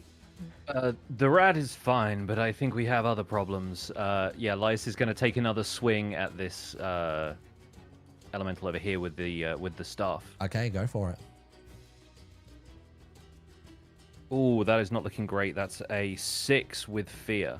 That is a even with the 6. +2, that'll be 8, so probably not good enough. So what you notice happen in this moment is you swing through with your staff, trying to go for the similar kind of baseball strike to before, and it does the similar kind of cartoon evasion, but this time it's almost bragging that it predicted it coming. It telegraphed your move, and actually rather than just fully bending its body backwards, it only moves what it has to. So it finds the form of your bat as it swings through and just molds around it like some kind of like surfer catching a wave. It's done to perfection. It comes through and you actually overextend and end up hitting the rat in the side of the head. no. And it is peeved. So if you can give me a damage roll here, please. Oh no, please roll low. That would be good. Okay, that's only a 2, but with the +3, that's 5 damage. 5 damage. Okay, so luckily within the minor threshold, but the rat is now visibly angry, and it immediately just sort of takes the hit and goes, and it's like furious at you. It now thinks that you might be responsible alongside the water elemental for being the downfall of its, I would assume, its companion or its owner, and it's just going to try and lunge towards you. Let's see if this cursed dice can do anything. That is a 14 to connect. That definitely connects. What am I within? What's my range from this shadowy figure who I realize I call Lias, but I don't think introduced himself by name. So I'm going to say this shadowy figure. Wait, who? Sorry? Me, Gonglor. What's Gonglor's range? Gonglor's range. From So, Lias? well, everybody's range is. I don't know how to get up the little like thing. So if you press M, which is the so on the side of the screen, you've got like a little I guess a ruler. And then at the top of the screen, you'll see a bunch of different options. You choose the range one, which is the donut. And then you can press and hold on these things here. From where I am, is Lias close or very close? I'm within your close range. currently. Close, but not very close. I mean, this attack ignore me. Are you okay? I could have defended him if he was close, but he's not close. Oh no, he is close to you, right? Yeah, he's close. Very close or close? He's close, not very close. I need to be very close. Oh, okay, fair enough. So basically the rat goes for an attack, and he lunges at you for a bite, and I need to roll a d8. What does that even look like? A d8. That one will do. It's going to be a d8 plus 3. It's a 1. What are my dice? What are my dice? Jeez. That's going to be 4 points of physical damage. I don't think I've rolled higher than like a 5 this whole evening. I think Lias is going to take that to one of the armor slots, so it bites down on like a padded piece of leather armor concealed under one of the sleeves. Nice, and you notice that there's an imprint left inside of it, and you can just about tell that it's managed to kind of like just about graze the surface, but it hasn't actually drawn blood against you. But it's going to hold on for a while. It's just going to be swinging off your arm, which I think is going to cause you some problems when you next go. And I will return play. Actually, no, you know what I'm going to do? I'm going to spend... No, actually, no, I'll let... I used my free activation on the rat, and I'll leave it there. So at the moment, you've got a rat swinging off your arm. It's massive. So I would say probably any attack coming at you in the near future is going to have advantage on it, unless the rat is dealt with. But play returns to you guys. Gonglor time. Mm-hmm. Gonglor, seeing this man facing the wrath of two beasts, abandons his post with this one, assuming that these two strong warriors can fight it alone. And I run across. Is there attacks of opportunity in this? Like, or nay? Say, like, what was that?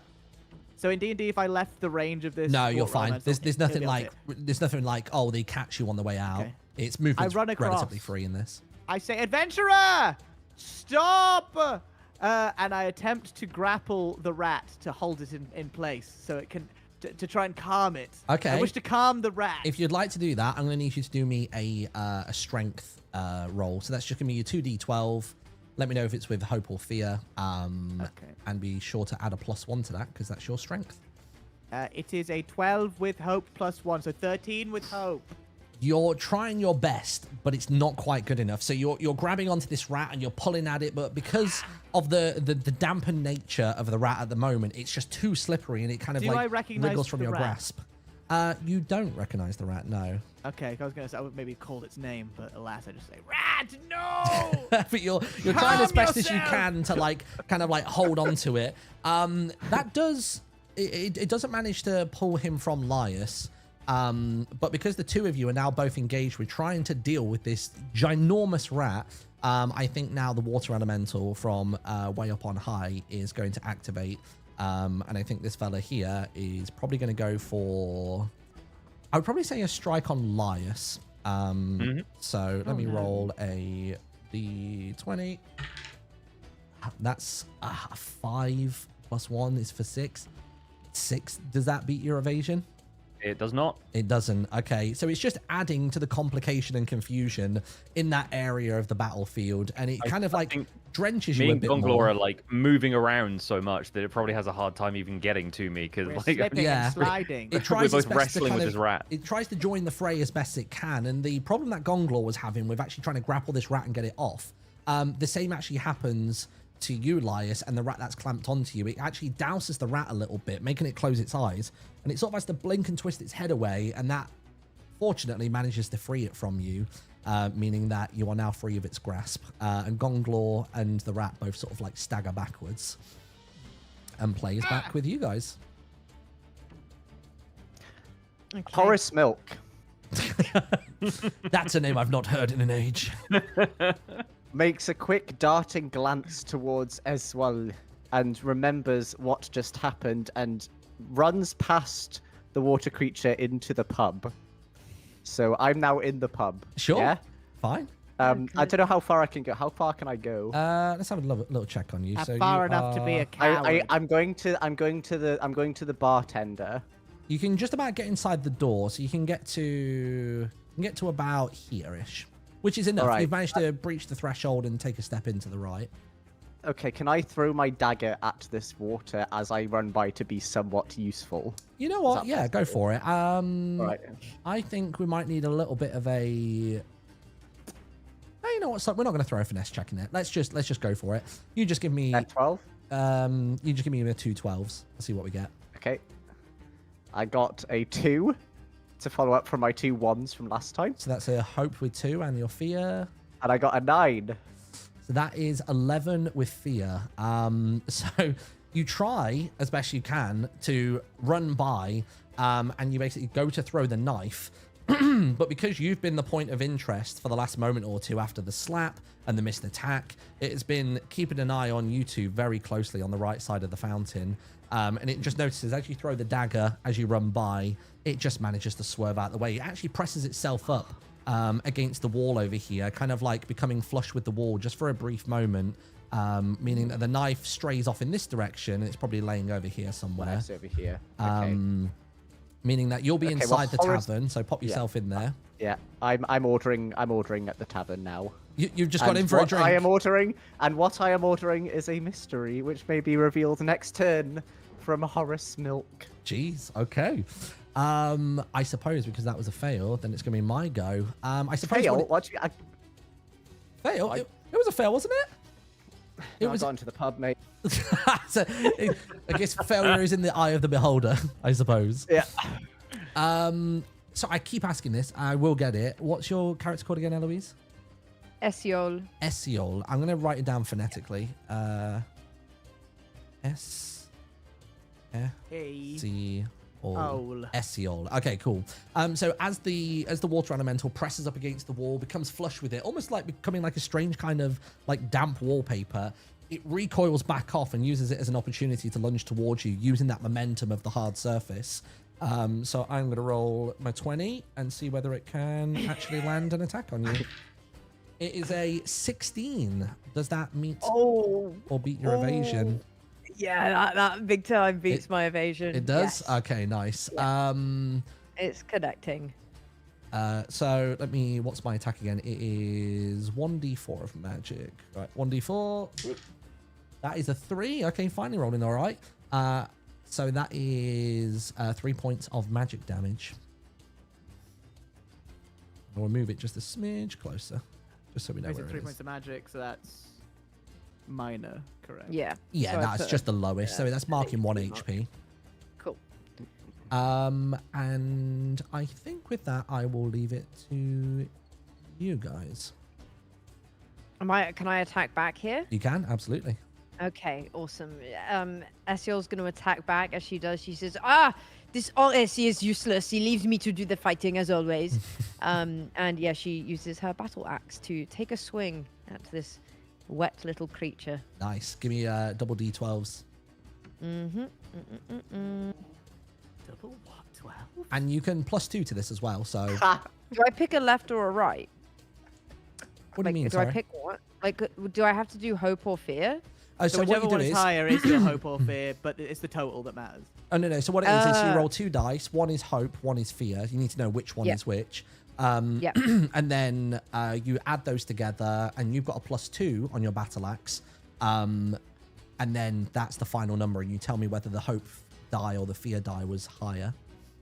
Oh, okay. My total number is 17, and my hope die was higher. Nice. Okay, so that's a 17 with hope.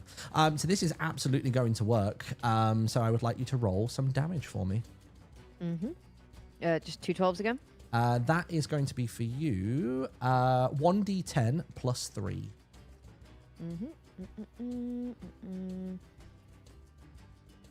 I got an 11. An 11. Wait, what? Oh, as in, so it was an 8 then plus the 3. Yes. Nice. Okay, yeah. So with 11 I damage, defied the laws of dice. this is a pretty full-on attack. So I guess the question that I like to ask is, what's the finisher on this elemental? What am I saying? I know you can just describe it in a cool the action way. of how you Oh. kill it. You're felling it for oh my its gosh. final moment. Okay. Esiol leaps into the air and swings her axe straight down the center, and it shatters into this wet, pathetic little puddle, just melting into the floor and leaving a wet stain upon the floor. Nice. Do you have any cool catchphrase you say while you do Also, that? she is going to stamp her feet in it a little bit like a child Oh. on a rainy day. Just Something you do notice when you do that, by the way, is that it seems to be that the film still exists even though the whole entity has become nothing more than a puddle. It seems to have lost its ability to be animated, but it still has the strength of the film there. So it's almost like, it's strange. It's almost like trying to step on ice whilst already wearing Oh, no. like slime boots, and there's kind of like this weird like slipperiness to it, and it doesn't cause you any issues for now, but you notice that somehow the film is almost hydrophobic, yet it's containing water. You kind of start to get a bit more of a sense of how this thing actually exists and moves around. And that is that one felled. So we just got one left on the field. I think Laius sees this happen and goes, finally somebody with some class, and is going to get around to the other side of this water elemental while Gonglor is wrestling with the rat, and is going to try another swing, hopefully not hitting anything in the crossfire this time. Nice. Hit me with the 2d12s. All right. Oh, finally. Okay, that's a 15 with hope, plus 2 for 17 total.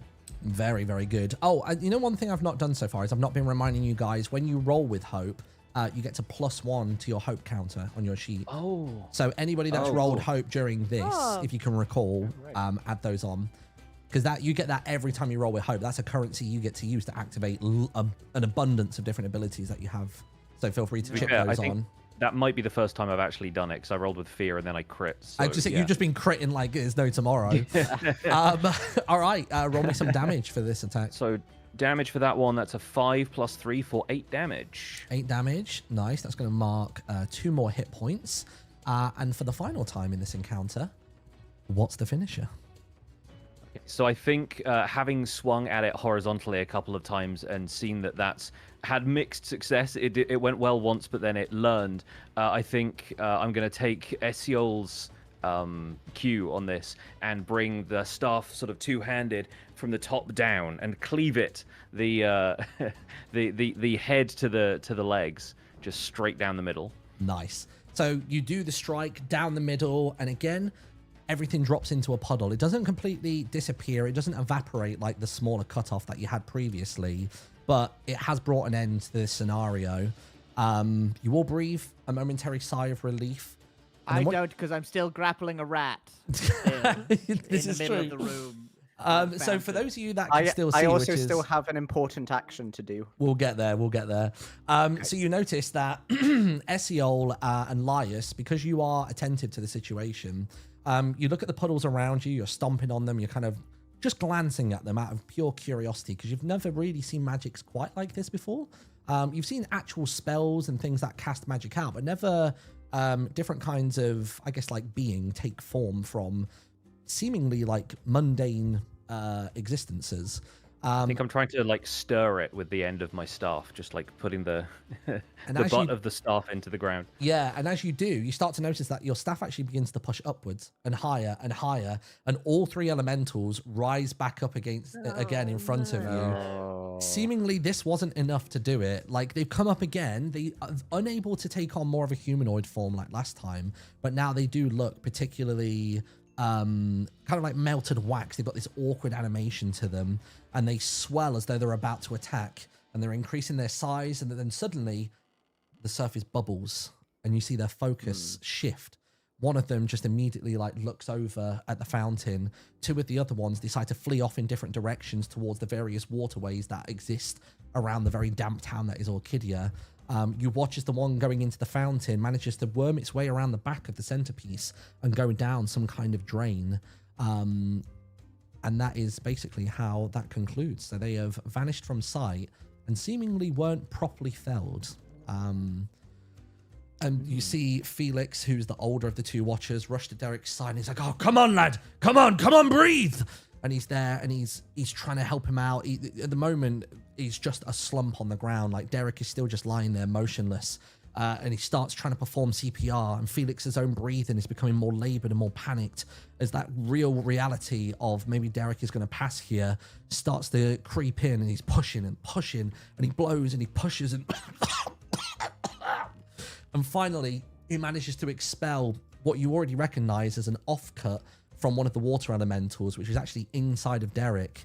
And he doesn't regain consciousness, but at least for now, he lays there still and seemingly okay. There are no visible scars, no visible bruising, but Felix sort of looks at him and goes, "Oh, thank the gods, he's alive." And he turns to a few of you that are out by the fountain and goes, "What in Morath were those things?" Still with the rat. Still with the rat. Still trying to pacify this rat. How do I pacify this rat? Can someone help me pacify the rat? I'm also coming over to check on the rat and see if I can like heal it because I feel bad for hitting it still. I think what might be best to do right now is if you disengage from the rat and we'll see whether somebody can calm it. Does that sound okay? Gonglor does not feel so good leaving the beast in fear. But all right. Back over here. I think you making some distance is really good for the rat. And obviously, let's give the rat some space. I say, yeah, come, stranger. Let us talk over yonder with this maiden.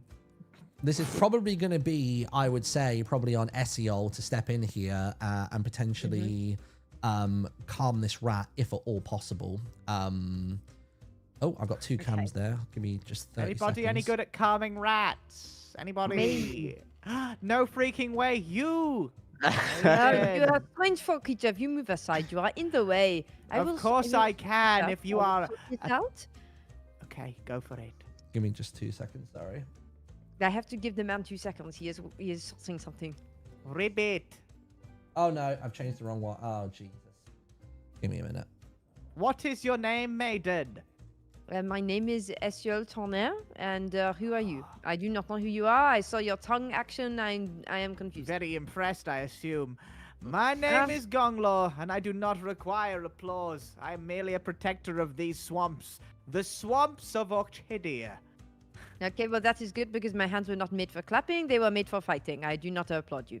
I am sorry, but I must attend to this rat, okay? I need to calm it down, and my beautiful accent will help it relax. I am sure of it. Very good, then. There we go. I think that worked. Sorry, somehow I ended up with 3 Eloises on the battle scene and 2 Ollies on this scene. Oh, we're good. All right. I think that's what this party needs anyway, to be fair. Just a moment to sort of take this all in. So Esiol, if you would like to, there is a chance here that we can try and like calm the rat down. It's had a pretty traumatic last 5 or 10 minutes, which somehow felt like 45 minutes to an hour. That's crazy. But it's looking at you all in a dampened state. You can see the almost like kind of despair on its face that its owner is completely failed, and it's looking at you, and it's got some apprehension. It's, even though it's drenched, you can see that its hairs are kind of like sticking up in a bit of a kind of like a goosebump and a quiver, and it kind of looks you dead in the eye. Even though it's not in my equipment, am I allowed to pull cheese out of my pocket? What? I would say Merriport sure. cheddar. Okay. Merriport cheddar, and I would like you to do. I think we should probably do like a. Let's say like a. I feel like a presence roll is probably good here. It's for charming, performing, and deceiving. So I think roll me 2d12 and you get to +1 to that. I think we can all agree that a character who sounds this French probably has cheese in their pocket. If you were going to have said no to that, I have a totem for my mentor, and it was just going to be a big wheel of cheese. So I was doing this one way or another. Nice. A totem. Okay, so oh, we have a total of 20. Wow. But yeah, the higher roll was actually fear. Okay, that's not too bad. Fear the So cheese. on that roll, you sort of kneel down towards the rat and kind of extend an open hand, and you can see there's a bit of apprehension, but the smell of cheese is something that it's never going to turn down, even in its kind of like despair and panic. It sort of comes over and little twitch of I the go, yeah, nose, yes, very stinky. Mm-hmm. and it sort of tilts its head towards you as if to say, "Is the cheese stinky or am I stinky?" It's kind of just like glancing No, at you. no, it is the cheese. The cheese is stinky. You smell lovely. You smell like water because you are wet from the water. And it just really gently just like nibbles a little bit of the cheese, and it kind of sits back and it kind of just like sadly glances back at its former owner and looks up at you expectantly. Oh, would you? Oh no, I am not good at this thing. What is your name, little rat? Can you maybe give me a squeak so I can hear what I should call you, please? Ah, I want to say he will be okay, but also if you are worried, you can come with me. I can look after you. Maybe I am a guardian, you see, so I can be your guardian if that is okay. And like it gives like, it's not, maybe not quite as exaggerated as the sound that I made, but it makes a very positive like noise and a very gentle, like not even a purr, just kind of like a calming sigh of relief that it does. And you just see its little tail at the edge just swinging ever so slightly. You can see a slight wag of the tail. And I would say if you would like to, you could take this rat on as a new companion and friend. I would like to take the rat, yes. Nice. And you can feel free to name it if you'd like. You don't have to mimic its little Ooh. squeak. It's up to you. That would be good. I don't think I'm going to remember to do that every single time. Meet me? While you're naming that, can I turn to Lias Sure, yeah. and say, "You fought well, traveler. I did not take you for a man of combat." When the need arises, I'm a man of many things. Ah, how intriguing. I am a ribbit of many things also.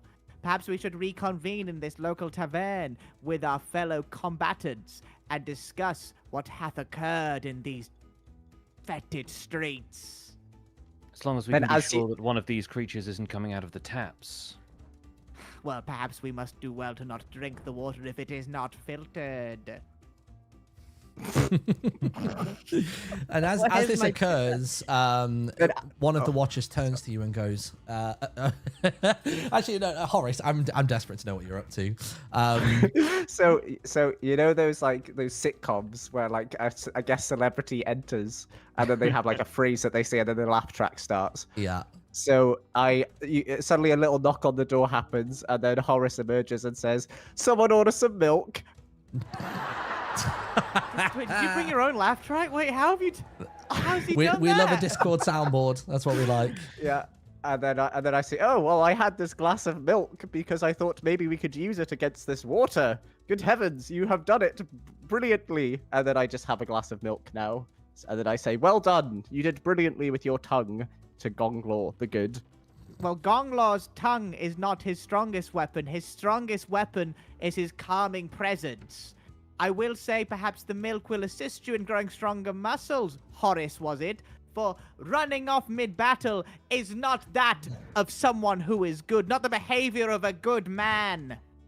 Perhaps I could offer you something, for I, Horace Milk, I say, looking into your eyes, and then you say back to me, Horace Milk? Horace Milk, and I pass you Horace. the glass of milk that I had. I stick my long tongue in it. How does it taste to my froggy disposition? Mhm. Martin. Me? You want me to describe this? Okay. Describe the taste. So, Describe the milk. much like many Is it things, whole? Almond. to be honest, you 2%. can't really discern exactly what it is. Much like many things here in Orchidia, the sun beats down on this town. Even when you were inside of the tavern earlier on, you noticed that in the evening and probably during the day as well, there is a lot of condensation, meaning that anything in this kind of like, best kept chilled kind of territory is not going to go well. So you dip your tongue in and you look at the slightest little end of it in there and you just instantly recoil it. You snap it back, not happy at all with This what you've been milk is served. curdled, just like your spirit, Horace. Don't say that about my milk, Gonglor. And then No, I- he is I- right. He is right, Doris. Gonglor is Thank you, right. milady. And No, no, and it then I seems you have take, calmed I, the beast. and then I take Ah, my yes. milk after hearing Eswally do this, and after slapping me, I Esiol, we throw have the worked milk. together for so Esiol. long. You do I not know my throw the name. milk. I throw the milk to Eswal, and the milk falls all over Eswal in return. Damage check. There is no damage on milk, I was Horace. gonna say, I feel another PvP coming in. I feel like this is where this is headed. No, we must not fight amongst ourselves. Despite our lack of focus and control, we must discuss a plan. There are beasts taking toll upon this town. Forgive me my ears. And it's the older watcher is talking to you, but I really don't mean to disturb you. I know I'm beneath your rank, and he's addressing Horace and Esiol here. So I don't know if we mentioned this yet, but Esiol is also of the same tier from within the Maryport Guard as Horace. So we've got Watcher Felix, who we're speaking with. Watcher Derek is on the floor in not a great way.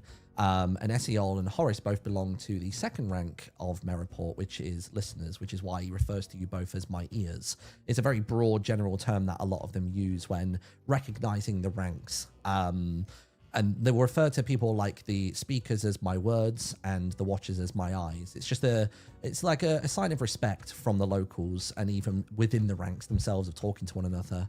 But I need to get him somewhere immediately. I don't see any bruises, so I think the medics in town can't do much for me, but if this is internal, he may need to consume something. I think I know a place. No place. Yes, would you be able to help me carry him? It's a short walk from here. Oh, let's go grab his feet. You must go grab his feet for penance for you running off, okay? You must go grab Alright, his feet. Go on the stinky end, I'll all right? grab them. I'll grab them. We will help you, sir. We will not let you, yes, it will be fine. Do not worry. Oh, thank you so I'm much. so Traveler, sorry you must about this. come I am with us. so We sorry. may need your majesty and wizardry as well. Oh, is this the Yes, last? Sorry. I think whatever eldritch creatures these are warrant a little more investigation, so I will come with you while it still amuses. You mean to find a source for this magic?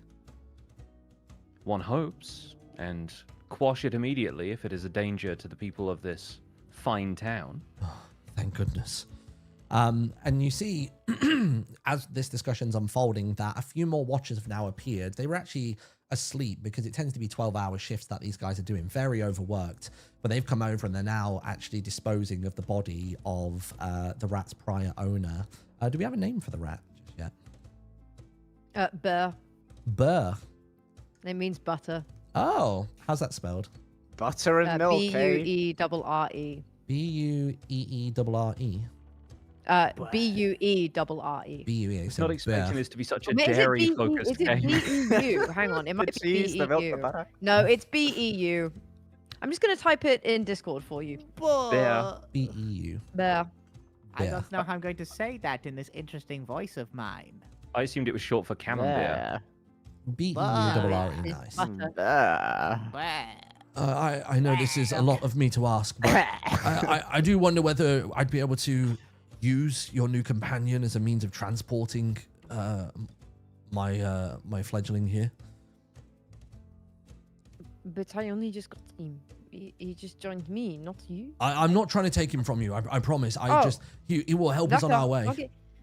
Well, he is quite strong, as he had quite a grip on Lias's arm. Yes, that is fine. That is fine with me. He Yes, is, I can Burr certainly is a vouch noble for his dude. strength. Brilliant. Yes, we shall help. So this is the point where we will start to wander out from Orchidia then. Basically, he has let you know that he's aware of a location that's set a little bit northeast of here, not quite as far as Maryport. He doesn't really want to tread there at the moment. One, for the sake of his own position and his own rank, but equally, he doesn't want to alert too many people to the knowledge that another murder has now occurred in Orchidia. Because that's not going to be a good look for them. Let me just quickly change to this one here for the music. There we are. Nice. So as you leave Orchidia, you're wandering past a multitude of different homes and houses, which, you know, in other lands, in other realms would probably be quite peculiar. But here, it seems like the creativity is just kind of boundless. You notice like what looks to be like a wizard tower, and it's actually adorning a ginormous hat on top of it. Everything here in the Land of Misadventures seems to just be massive, like really, really huge. You continue onwards down the road, and just on the horizon, over a slightly higher hill from you, you see what looks to be a relatively normal cottage, actually sensibly sized compared to other houses around here.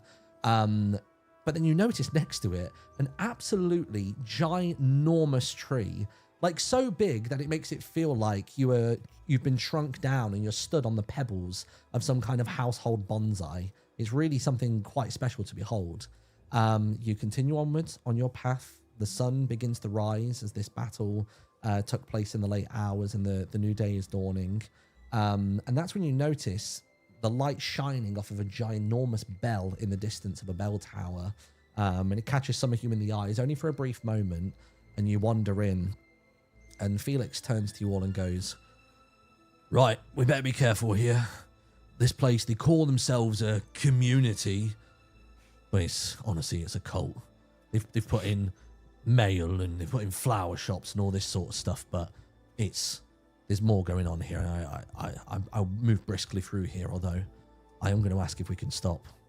So you step out into the center of this settlement that you've just wandered into, and there's a real mixture of homes. You've got homes that seem to be utilizing honeycomb for the roofs, and they spiral and twist almost kind of like magical woods, and wands and staffs that you've seen other magic wielders use.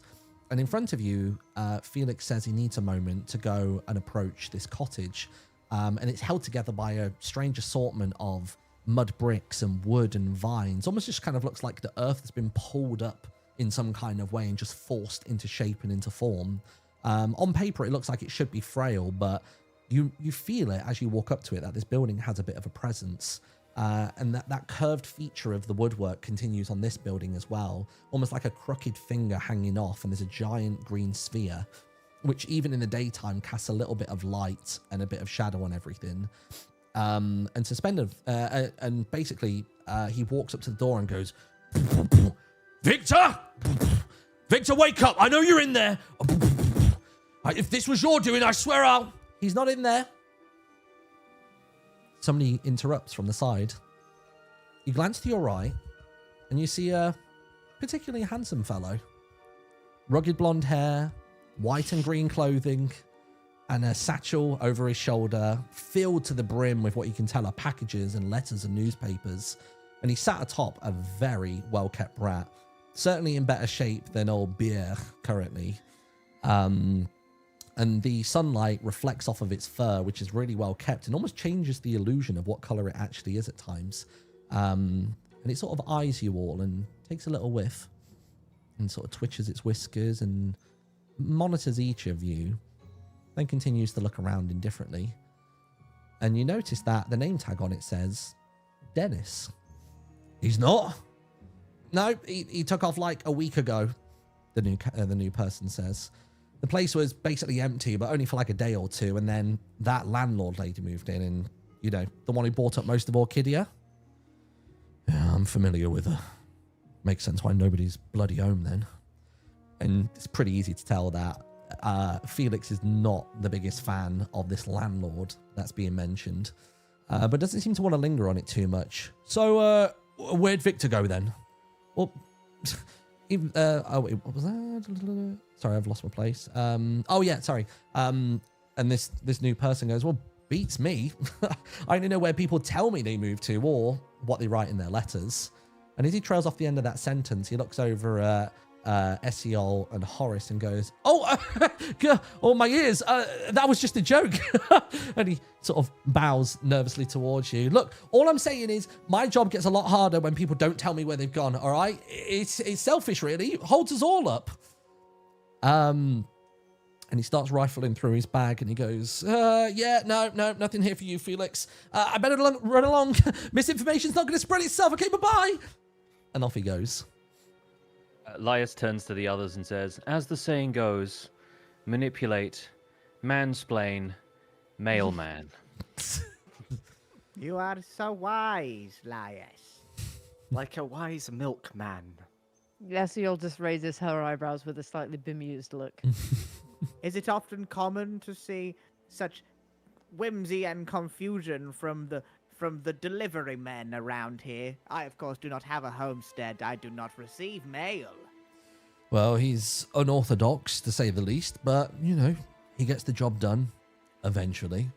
He charges, honestly, ridiculous prices, nearly as bad as the landlord. But we need not wait here too much longer. We should probably carry on. But we're going to go off the beaten path, if that's okay. I've got another location in mind. Maryport, if you ever need to go there, is just down the path that way and off into the distance through the woods. You probably don't want to linger too long at the sheep farm. I've heard reports that they sometimes speak. Really peculiar. So you start making your way through the community, as it was called, and you start mounting up the hill. And Felix continues to kind of just present information because he's feeling as though this matter could be resolved without the involvement of any more from the city, if possible, because he knows it's his arse on the line if another murder's happened on his watch, even with the presence of two listeners there. And he goes, well, you know, aside from you witches, there's not many people that wield magic here around here like that, but Victor, he does experiments. He thinks he can turn redstone into gold, and he's not managed it yet, but what he calls are his little breakthroughs. We call them disasters. Fires, livestock duplicating on end, and whatever that ooze off the south coast is. And he sort of points back in the direction you've just come from, and you can just see the very faintest glow of green on the horizon, where the sky meets the sea. And as you're ascending up the hill, you finally get your first glimpses of Maryport. It's just off in the distance to the northeast, and you sort of see the grandeur of it for the first time. Far bigger than Orchidia. Lots of rustic type buildings. You can see there's a dock there as well, but it is quite a stone throw away. Where you seem to be being led is around the western side of Maryport's waters. And May as I you're do a knowledge check as to whether Gonglor recognizes the location of where we are currently. This you can, yeah. Give me 2d12s and add a little knowledge onto it.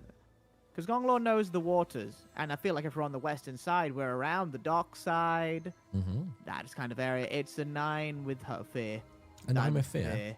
Okay.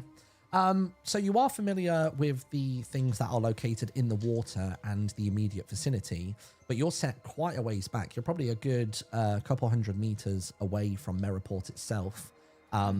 So the actual like hilly portions, there's not much in the way of ponds and ravines and things like that. And as you start making your way up the hill and you're getting towards the peak, you've got your bearings with that one anchor point of Maryport. And just as you're about to crest over the top of the hill, you hear Felix go, well, half the town love this place up ahead, but the other half want it destroyed or covered or just whatever it takes. Makes the little ones cry when they see it. And glancing up, you take in the full, maybe to some people, horrifying grandeur of a cave that lies ahead for the first time.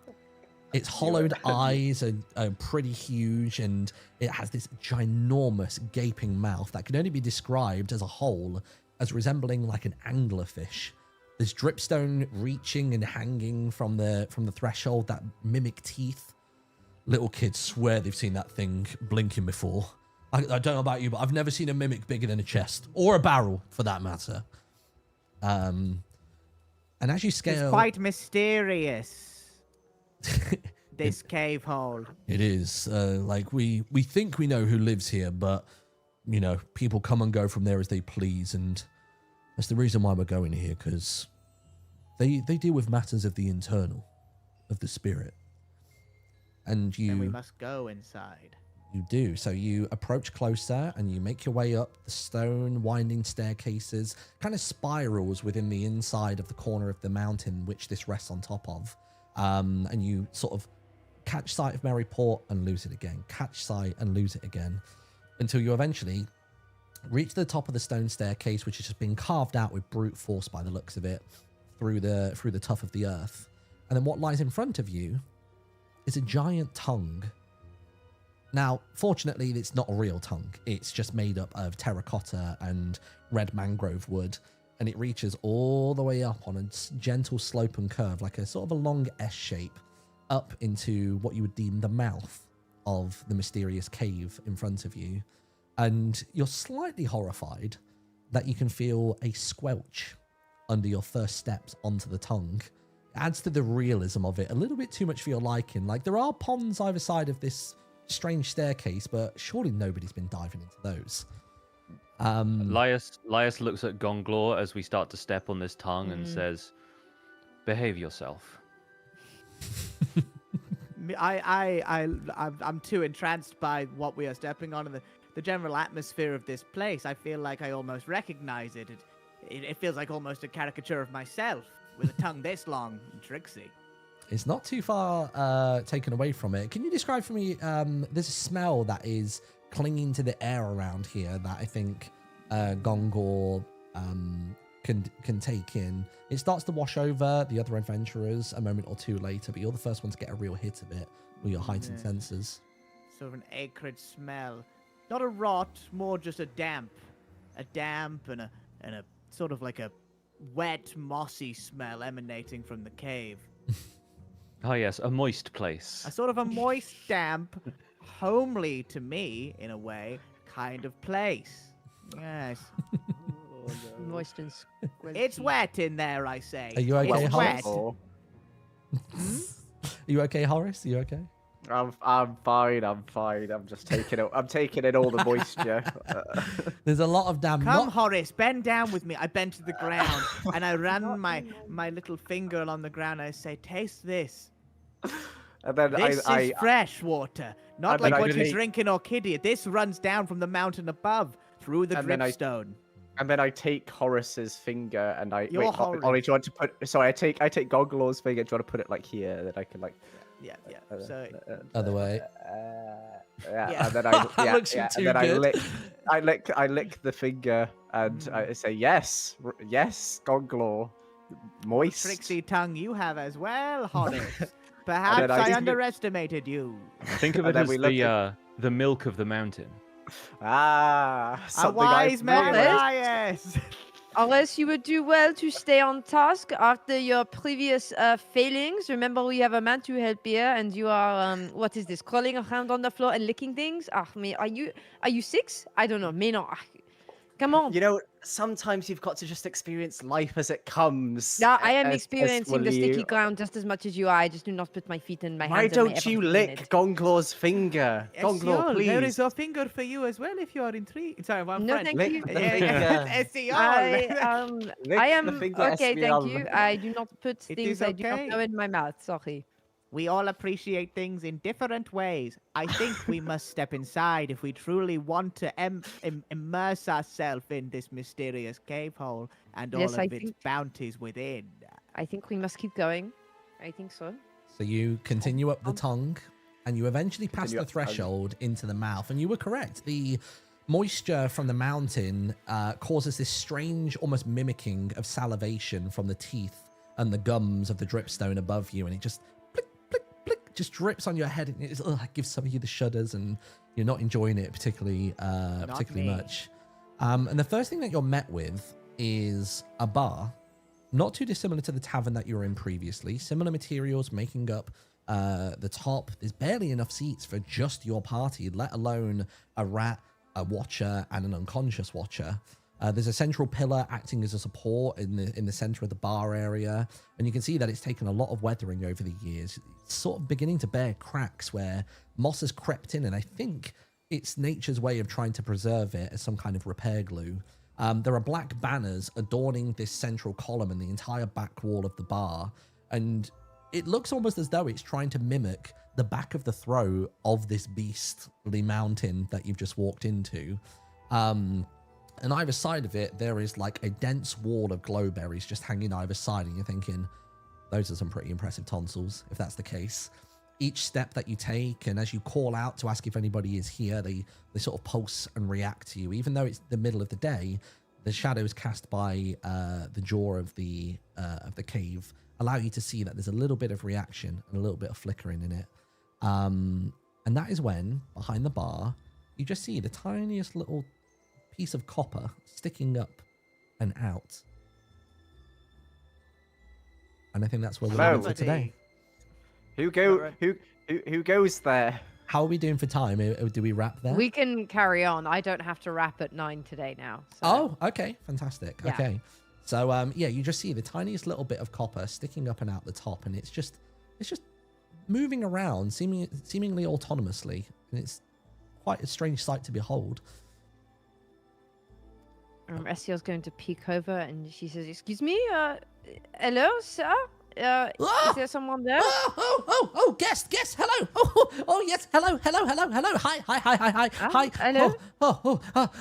Who are you? I'm Esiel, and this is Horace, Horace and Milk. this is yes, Horace Milk. Horace Milk. Milk. No, we do not. You can say it once. Remember the milk? Yes, Horace and Lias. That was. You may introduce yourself. I do not want to speak over you. Hello, I am Lias. Oh, And this. Esiel, Lias, Silk. Yes. Milk. Got it. Milk. And Yes, please. Gonglor. This, You may be toad. forgetting Bless you. someone, but that is okay. I do not need introductions. I am merely a solitary ribbit. Well, welcome. What can I fix you? We've got all kinds of things. We've got ale. We've got matcha tea. We've got everything you could possibly want. Drinks galore here. Something Do with you lots do of s- calcium, perhaps. Calcium. Let me see. Well, I have this from Orchidia. They promised me this milk tastes wonderful. Would you like this? And That will do. you see good handing sir. up to you in this tiniest little, I think it was previously used as a coin purse. I don't know why he's presenting it in this fashion, but it's now got like a hardened ceramic bottom, so it almost is like a loose kind of like bottle of sorts, and it hands it over. And you see handing it up to you is a little copper golem, a little autonomous copper golem robot who's a clank, and he just seems very perplexed that anybody is here. Oh, there you go. You can't call him that. What? A clank. You Yeah, can't. that is canonically him what the they're called C in word. Daggerheart, but Oh. it does sound a bit like a We bit don't suspect. call them that around here. They're golems. We can call him a golem if you'd like. So this little golem, he's somewhat weathered. You can see that he's not the youngest golem that you may have ever set eyes upon, if at all. He's not the pristine orange and kind of like coppery kind of color. There's a little bit of weathering on him. Like you can see almost like in the same way that the central pillar of the bar has got that moss trying to fill the cracks. There's that slight green discoloration to him, but he's a clank that's got a lot of time left in him. And he goes, "Oh, but this is free. Don't worry. We don't get many people here, and especially not you, my ears." And passes it to you. He's recognized that yourself and Esiel are actually from Merriport. And this is a somewhat illegal operation they're running in this cave, so I think he's trying to keep you sweet at the moment. Did we grab your name, little one? Oh, I'm Daicha. Daicha. Nice to meet you.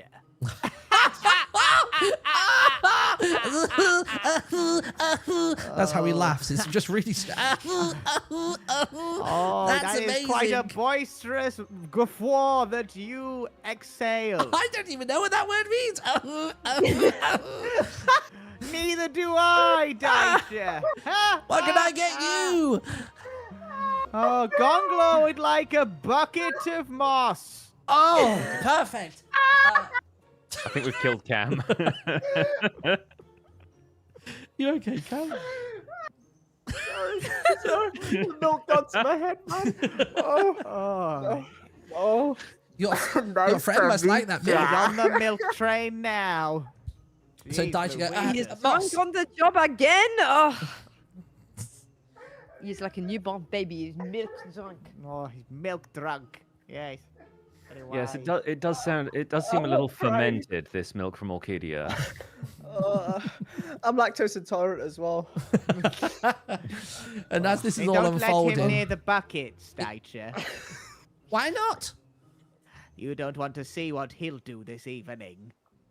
Oh, logged, and goes back to looking for what was it? Moss. You were looking for Bucket mossy. of moss, A but bucket it of can moss. also just be anything green and wet. I don't see any in here at the moment. I think Master might It's have okay, I'll taken go it with him. suckle on the walls. It's fine. I'll make On do. the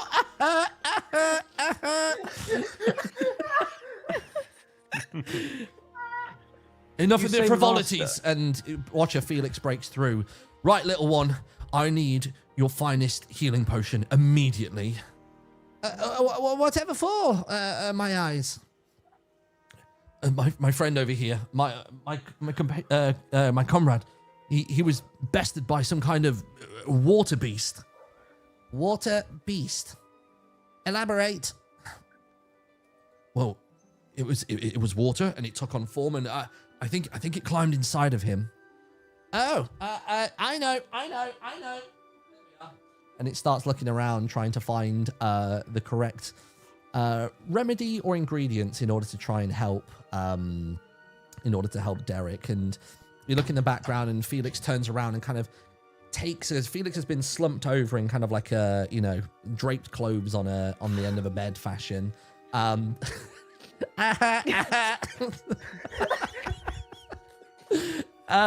basically, Felix manages to take Derek and lay him down on like a soft bed of, it's not moss, it's kind of like grass that somehow managed to survive. It must have incredibly deep roots in order to exist here. And he lays down Derek. Here we are. It's not much, but we might be able to regain consciousness. And it goes over. And it gives it to... it gives... Felix, I am so sorry about him. I do not know how he got his job. Really, I do not know. He is so unprofessional. Where in the city are this you two mountain- usually stationed? Merryport?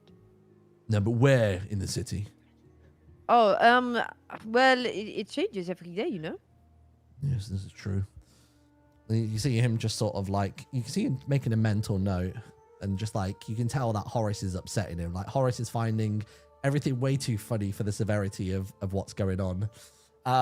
But meanwhile, Deicher is over and kind of trying to force feed this small concoction that he's whipped up into the body of into the body of Derek. That was it. Sorry. So I'm just gonna roll the dice. That's a one again. It's a one. That's a one again. I How? can't believe it. I Dude, don't you know. gotta get new dice. I You gotta gotta know get new them. dice. I mean, for Put you those guys, ones this is in jail. great. Oh gosh, I don't have any other dice to play with. Actually, to be fair, hold on, I do have one more set of dice, but they're much louder because they're like hard lapis. But I'll bring out that D20. Can't believe it. But you see that it's fed in, and the hope and the goal was that Derek was gonna regain some kind of consciousness. Still unresponsive. We must leave him a monitor. And what's so funny about that? It's just, this normally works, but I think Master might have taken the good moss. And you see sort of Watcher Felix is looking quite frustrated at this point. Well, how long is this going to take? When will he wake up? Hard to say. Can't calculate without all variables. And you can just see the frustration brewing and brewing and brewing. Felix, come with me. We must talk. Can you He is look in after fine him? hands. Affirmative. And Felix begrudgingly follows you over to the side. I'm just so walking him out of the room because he seems stressed and it's Yeah, stressing everyone else out. So you decide to wander upstairs. There's no signs anywhere saying that you can't enter this place, or there's no restrictions on where to go. So you go up yet another spiral staircase, and it's just yourself and Felix upstairs. Strangely, on the walls that kind of adorn this spiral, you would normally see people leaving shoes or underwear in bars and things like that. But you notice that there's just literal heads. But they're not real heads. They're just kind of like painted stone to mimic the faces of, you assume, patrons or people of note that have come here previously. And and basically Felix sits down and slumps against the wall. He's pretty exhausted from this, and he hasn't had a rest just yet. What is it, Ribbit? Oh, Felix, you are full of worry. You cannot work your best when you are so full of fear. Let me calm you. And I reach out and put a hand on his forehead. I'm going to need you In to Ribbit culture, this is how we show relaxation. I'm going to need you to give me a presence roll. Didn't you say, like, back in Orchidea you were bad at calming people, and that Eloise... It's a Swallow had to 7 do with it? fear. Don't touch me.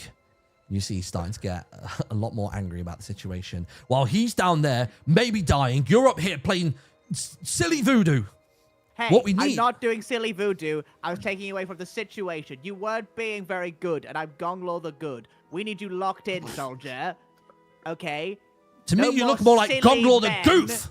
And he's like I'm really not Gonglor the erupting Good. at you. Don't say that to start with. That's a horrible thing to say. Number 2, have you seen water creatures like that attack before? Is that normal? No, of course it's not normal. Nobody around here wields magic like that. They can cast spells. They don't move life.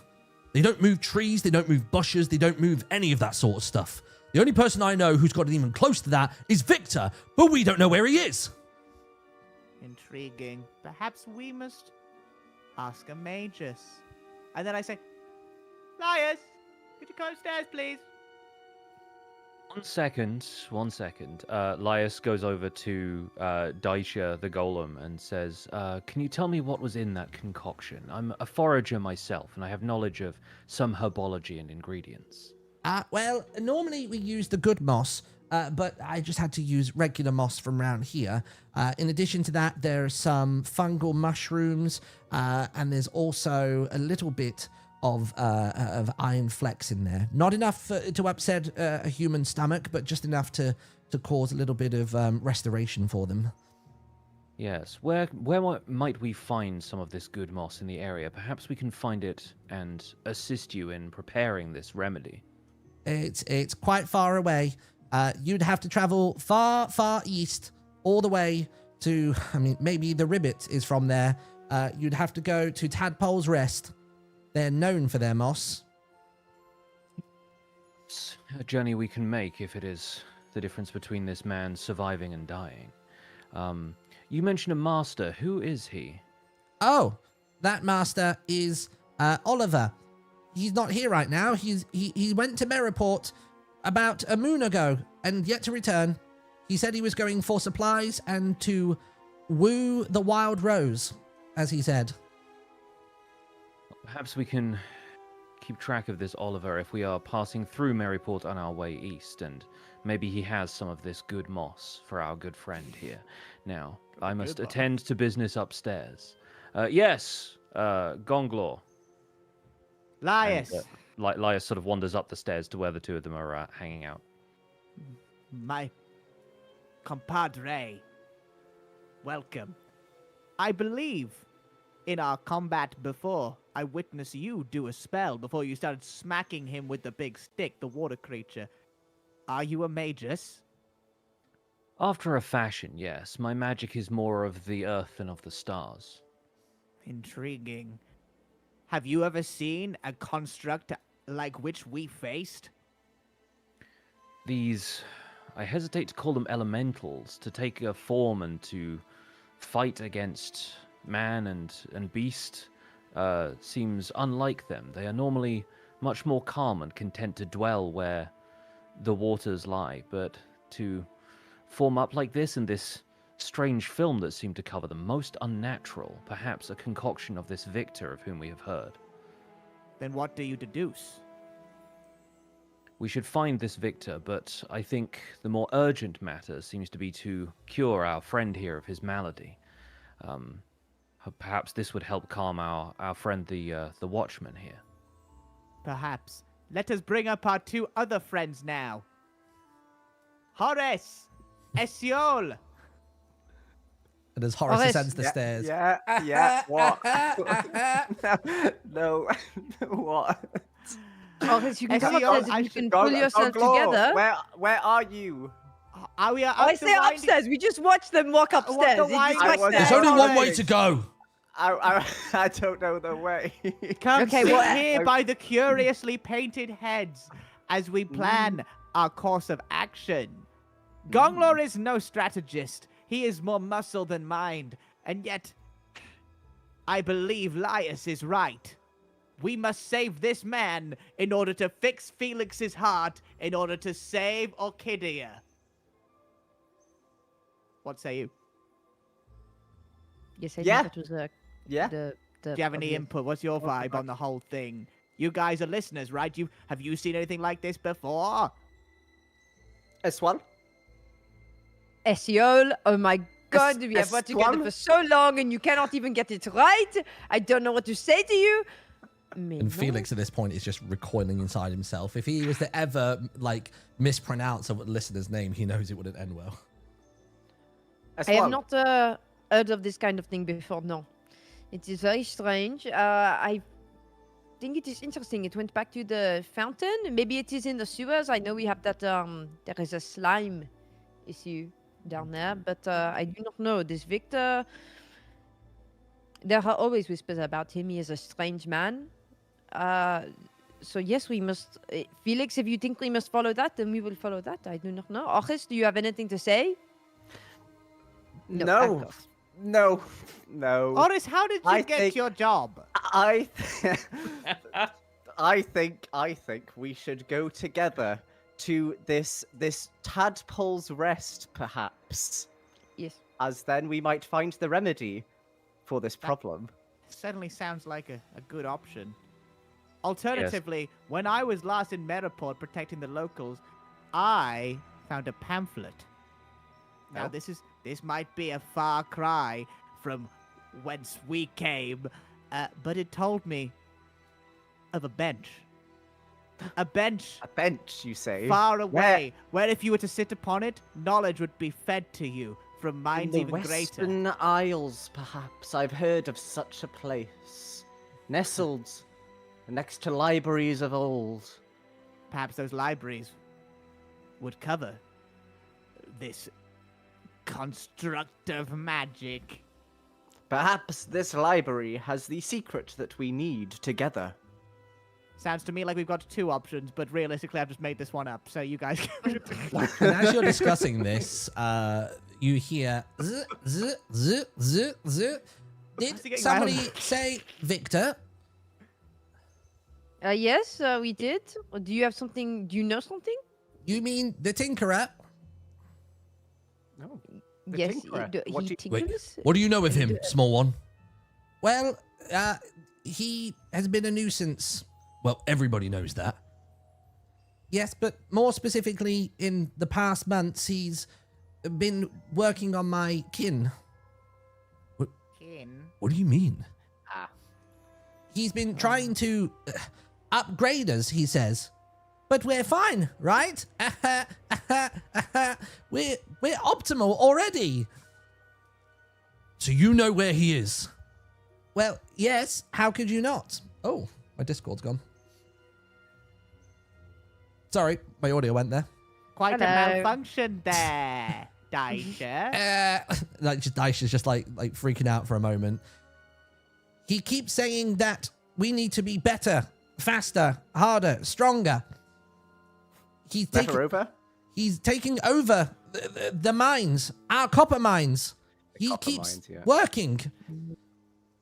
And what he basically unveils to you is that Victor, who he refers to as the Tinkerer, has been causing some problems over at the copper mines. Half of us feel okay about it. Well, less than half. And the rest of us don't want to do it. And basically what you're finding out is that at the copper mines, for some reason, Victor has decided that's going to be his new location. He's previously worked with other materials like redstone and iron to try and create this kind of like combination of like earthly materials and the very little grasp and magic that he has. But he's been known to create strange technologies, which could be of use to you if you wanted to seek him out. And there goes my camera. What? They go for you guys as well. So perhaps we Daicha, should all no! go- so perhaps we should maybe take a trip to the copper mines. Sounds like we have a lot of potential options, but we do have currently a man in dire need of our help. Gonglor Yes. the Good would never choose combat over saving a life. He the is copper stable, mines. but will take a week likely to heal. It'll take a week to die. If you don't go sort it in a week, he will die. If I remember correctly, the copper mines are further east of Maryport, yes? Yes, north Yeah. then east. Neast, as some Perhaps. people call it. Aha, Yeah, a well- joke. Well, perhaps we should find our way east through Maryport and see if we can track down some of this good moss on the way for the making of a stronger remedy. But then continue on to the copper mines and find what this Victor has done. And then past the copper mines, even further east, would be Tadpole's Res. That is correct. Although I've you would also have to heard- deal with the fungal forest. Be careful. Fungi. Yes, I am. Aha, aha, aha. Well, I think that sounds like a flipping plan, but I am tuckered out. You know, we've been fighting and walking, and this is probably like a whole day's worth of travel we've got to get to this mysterious cave hole. Daicha, do you have any beds for us where we could lay our weary heads? Beds. Rest. Lay. No, you'd have to go to Maryport. Then to Maryport it is. If you are tired, Gongler. If you are a weak baby little frog who cannot walk I very am not far. a bit. No, Esiol, you misunderstand. A sharp body is a sharp mind, and a sharp mind is what we need to save a life. Having knowledge of Maryport, if we don't fancy venturing all the way down there, there is also a lovely little pumpkin patch nearby where we could perhaps rest our weary heads. I believe the old Ginny Pumpkins, who works in the town centre of Maryport, has a lovely house there. Perhaps we could pay them a visit. You know this Jenny Pumpkins well. Perhaps. Why do you mean perhaps? Perhaps. Say yes or no. You. Milk and Are you pumpkin seems acquainted, like or a are you potent not? combination. I could do with a bit of pumpkin Perhaps. pie right now, to be honest. I don't usually partake, but you know, right now we've been doing a little bit of walking. Perhaps I'll have a little Perhaps we pie. should venture down there, because I might perhaps know them. Venture Well, downstairs. perhaps we should. Good proposal. And he goes, zzz, zzz, zzz, making his way back downstairs. Right, I better check on Derek. And he goes down the stairs as well. And you are able to take a short rest here if you would like to. It doesn't have to go through Maryport. You can wander farther if you wish. It's totally up to you. Yeah, we don't need a long rest. I mean, there's a lot of travel. It's a lot of travel. We don't need a long rest. There was a lot of travel. You could do a short rest here. You could wander downstairs. There are other patches of grass and even some dirt, which actually looks like quite comfortable. So you've got Derek laying out on the only available piece of proper grass, and there are much smaller patches elsewhere. You could tactically position your shoulders and your lower back to get some more maximized comfort out of this cave. So this Here, is Gongalor, downtime. you sleep next to me, Horace Milk.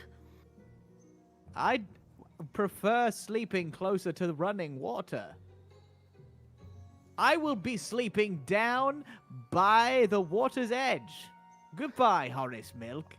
And I Goodbye, walk down to the Gongalor water's the edge. Good. So I as look into you the water. approach the threshold to leave the cave, you just hear a and all of a sudden, it strikes a dripstone that is just above your head.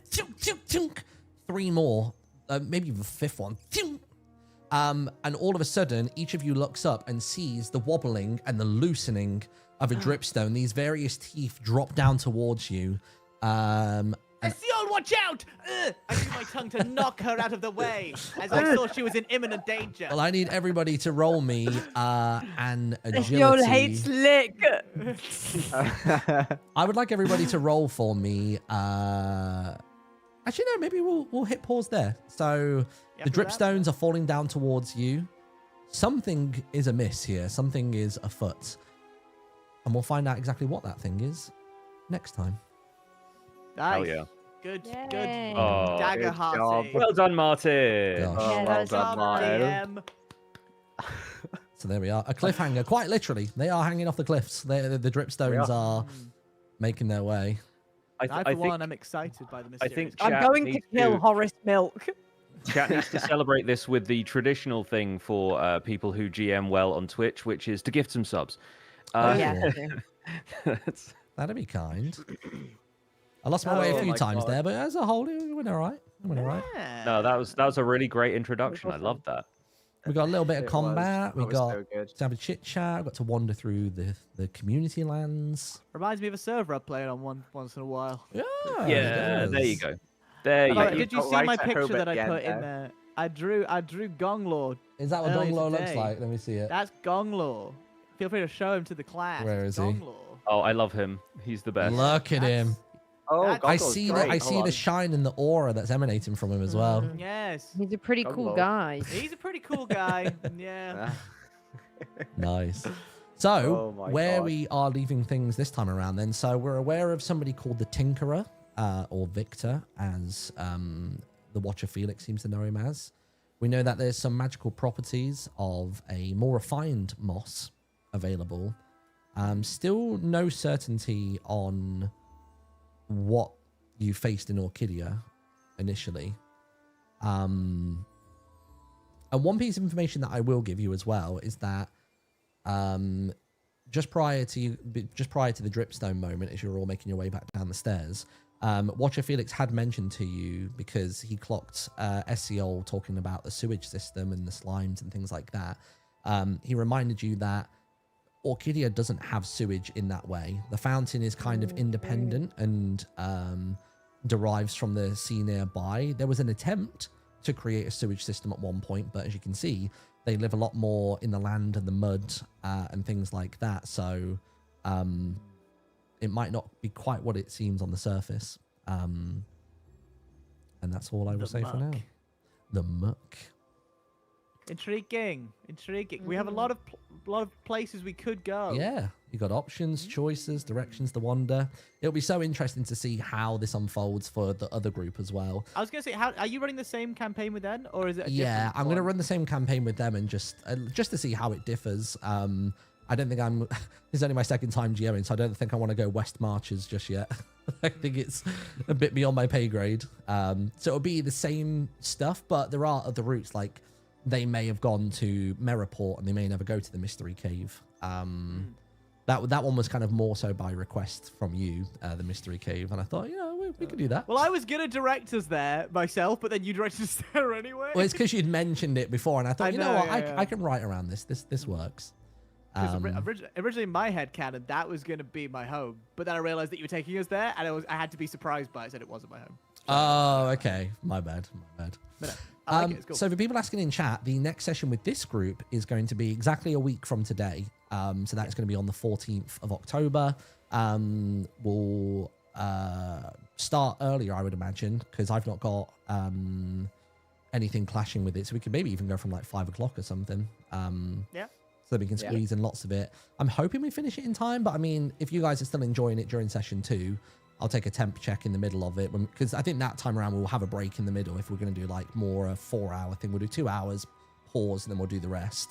So we'll get the vibe check. If you guys are enjoying it, we can push it to session 3, so we're not having to rush through it too much, and leaves more room for improv and conversations and things. And that'll be that. And then the other group are playing on the 9th and 10th. So they're doing a double session whammying. back to back. Yeah, that was mostly based on Scott's availability. Scott was like, I can do the 5th, the 9th, and the 10th, and that's it. And then he's got TwitchCon and things. So I was like, okay, we'll make this work. And again, they might do the 9th and the 10th, and if they haven't finished or they want to do a bit more, then we can push it to the other side of TwitchCon. So yes. Just out of curiosity, Martin, are you running the same scenario for them, or is it something that we could watch along and it'll be like a different story? It will be so. There are forks in the road, basically. Yeah. So you guys have gone to the Mystery Cave. They'll probably wander into Merriport. The Tinkerer will probably be the same narrative beat, and even Tadpole's Rest to an extent, but the journey to Tadpole's Rest can differ quite a bit depending on what the group wants to do and how brave... Oh, I've gone again. You'll never hear about the journey. It's not. to Tadpoles. It's not ideal, is it? It's annoying. Oh, But the never. journey to Tadpole's Rest can differ and vary as well. So there's lots of forks in the road. I've just written lots of like different sort of like timeline split points. Yeah, I think I might wait to watch it just so I don't end up spoiling something for stuff that we want to Yeah. do, because that'd be kind of a shame to Yeah, like miss out on absolutely. the twists and turns of this adventure. Yeah. This Um, misadventure. This No. misadventure. This No. Oh, misadventure. yeah, Hey, there were It's people asking for your misadventure. guys' character sheets, so I'll leave that up to you guys to yeah. tweet Yeah, those sure. out if you want to share them. That'll be that. Can you just confirm the spelling of Daicha's name? Yeah, so Daicha is Daicha. It's kind of taking Dai for meaning big, and then cha from like ocha for tea, and kind of smushing them together. A bit of Japanese vibe going in there. Which is what Well- I do well in the done to mysterious the, cave hole. That's the thing. Well done to the chatters who realised Esiol is just Eloise backwards. Well done, guys. Ah, Wow. that's Didn't cool. Some realise- proper scholars, perhaps, in the Yeah, chat. And Horace Eloise backwards Cam is Bam. French. Horace backwards This is Cam true. Bam, yeah. People This are is true, asking yeah. if there's a hashtag or a group name for you guys so far. Hashtag the milkers. No, That No, is No, absolutely no. not. We're not being called the Cam. milkers. We're not being called the lickers. We're not doing any of that. The Horace hose. the You gong can- heads. I mean, I'm trying to think what it could be, because it might be nice to separate the reactions to the two different things. So far on the screen, it just says hashtag misadventures for reaction. And I mean, art. currently we don't Yeah. we haven't done anything really that heroic yet to give us like a party title. Yeah, I that, feel like that would feel we- like something you would achieve or gain at the end of this, and then if we do future Yeah. adventures, we can. And also, if we have shoot more you off. natural, we need to like chat more between us as characters, I Yeah. think, and figure out a bit of a rapport. 'Cause Yes. right now we've sort of just been going places. There's a lot of travel. I mean, Yeah, kinda, I think like, I think because the battle was so long, I wanted to make sure we were moving around the world and stuff. So there won't be a battle for some time. So next session will be chit chat heavy to begin with, and then it will delve back into battle for the crescendo, I suppose. Honestly, I think the Esiol Horace dynamic is 10 out of 10. Should not change a thing. Yeah, like it's great. especially if you use turns in combat just to like clock him one. I Like, can't believe we had our I first took an 100% entire turn to leap. Like, I was I- hoping at the start there, I was gonna go into the pub. I was gonna get the milk, just throw it on like a swan. A swan? Esiol! I thought that was a bit you just legit can't pronounce it. No. So I was gonna do that, and then I was gonna, just gonna attack. full on and then- full on Desperate Housewives it. Yeah. Yeah, exactly. I like Incredible. it. It's fun. Someone in So, chat yeah. said the Burr Boys, which I like. Our little The rat. Burr Boys. Yeah. Butter boys. Yeah. Is the I translation, couldn't. believe. I just want to Butter provide some boys. context, by the way, to when I couldn't breathe or talk. Yeah, what was because like that? it was first of all the laugh, Uh-huh. Martin. The laugh of the can you do it again, please? It was that, but then it was just Ollie's comment that was like something Daicha. It's nice to meet ya, and then you started doing the laugh, and that just set me off. And every time you did the laugh, I couldn't breathe. I had The double oh my whammy. God, it was so good. It was so good. The Oh 1-2 my God. punch. 1-2 punch. So Brilliant. good. I think Well done. Esiol is going to find a lot of solace in Lias being here. Yeah, I think I'm a calming presence. There's an I acknowledgement mean- of order and like being sensible coming from Lias. It's Yep. great. Yeah. Yeah. Oh my But he might have a gosh. dark, twisted history. We don't know his past yet. No one's asked. Yeah, we're not to Yeah, ask we, more. we might get to his past if we wander through the fungal forest at some stage, but we will see. We will see. That's one of the forks in the road. You can choose. But to is do there that. mushroom to do that? All right. Okay. Okay. I think we need to end the stream. I think maybe for hashtags for now, just do hashtag misadventures and go for it. Maybe we'll have a little think by the next session or after we conclude this first adventure. I think Misadventures is Hashtag fine. save Derek. Hashtag milkers. Fine. Hashtag Milky. Cam, no. Hashtag Gong. Hashtag Law. Milkers. Hashtag Gong Law. Don't search for that tag ever. Don't Hashtag ever look milkers. up the thing. Just don't listen to Cam if in doubt. Hashtag milkers. No. If in doubt. If in doubt. Right. Well, I will gonna see you go all Thank you, next guys. week. Thank you for playing. I hope Thanks you for- enjoyed it. Thank you, for hosting. Martin. You Thanks, did great. Martin. It was wonderfully Thank fun. you, Thank you. Hopefully I get a Thanks. lot of refinement through running the other guys through it 2 days in a row, and it just hopefully when I see you Yeah. guys next week I'll be a bit more like locked in and a bit more confident with it all. But it was all right. It was fun. This Had a good was time. this was Very This tight was man, clicking. very nice man. All right. Have a great Thank night, everybody. you. I will Bye, see you guys. later. Bye, guys. Bye. Bye. Bye. Bye. Oh man. All right. Yeah, that was something, wasn't it? We got there in the end. I felt like the narrative beats once we got inside of the cave weren't quite what I was anticipating, so that threw me a little bit. But you know, I managed it. I've got them a few plot points, and they already have a few places to go. It was interesting that they zeroed in on trying to make the potion better for Derek. Like, they really seem to want to help Derek, and I was trying to give off the sense that, like, Derek is okay, he's stable, he might just take a while to heal, and that they should really focus at the matter at hand, which is the repeated murders and stuff in the town. But I think that maybe can come with the conversation if they manage to find Victor, and all that other sort of stuff. So we'll figure that out as it goes. But yeah, I think it was... Players always get attached to NPCs. Yeah, I guess this is just me not knowing... me having inexperience with being a GM, but I think it went well. I think that was okay. Was there anything majorly rules-wise or kind of a GM-wise that I missed during that you think would be good as feedback?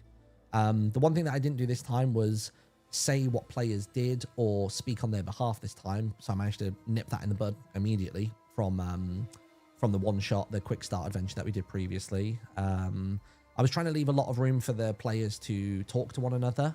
The combat scenario took a lot longer than expected, but I think that was mostly just because my dice rolls were ass. Like, they were horrific. And yeah. You missed the crits, give hope and clear stress. Oh, really? Let's have a look. Daggerheart Nexus. Let's have a look. Because I know that we looked at crits and how much damage they do. Let's see. Critical. There's critical success and there's critical success and damage. Let's have a look.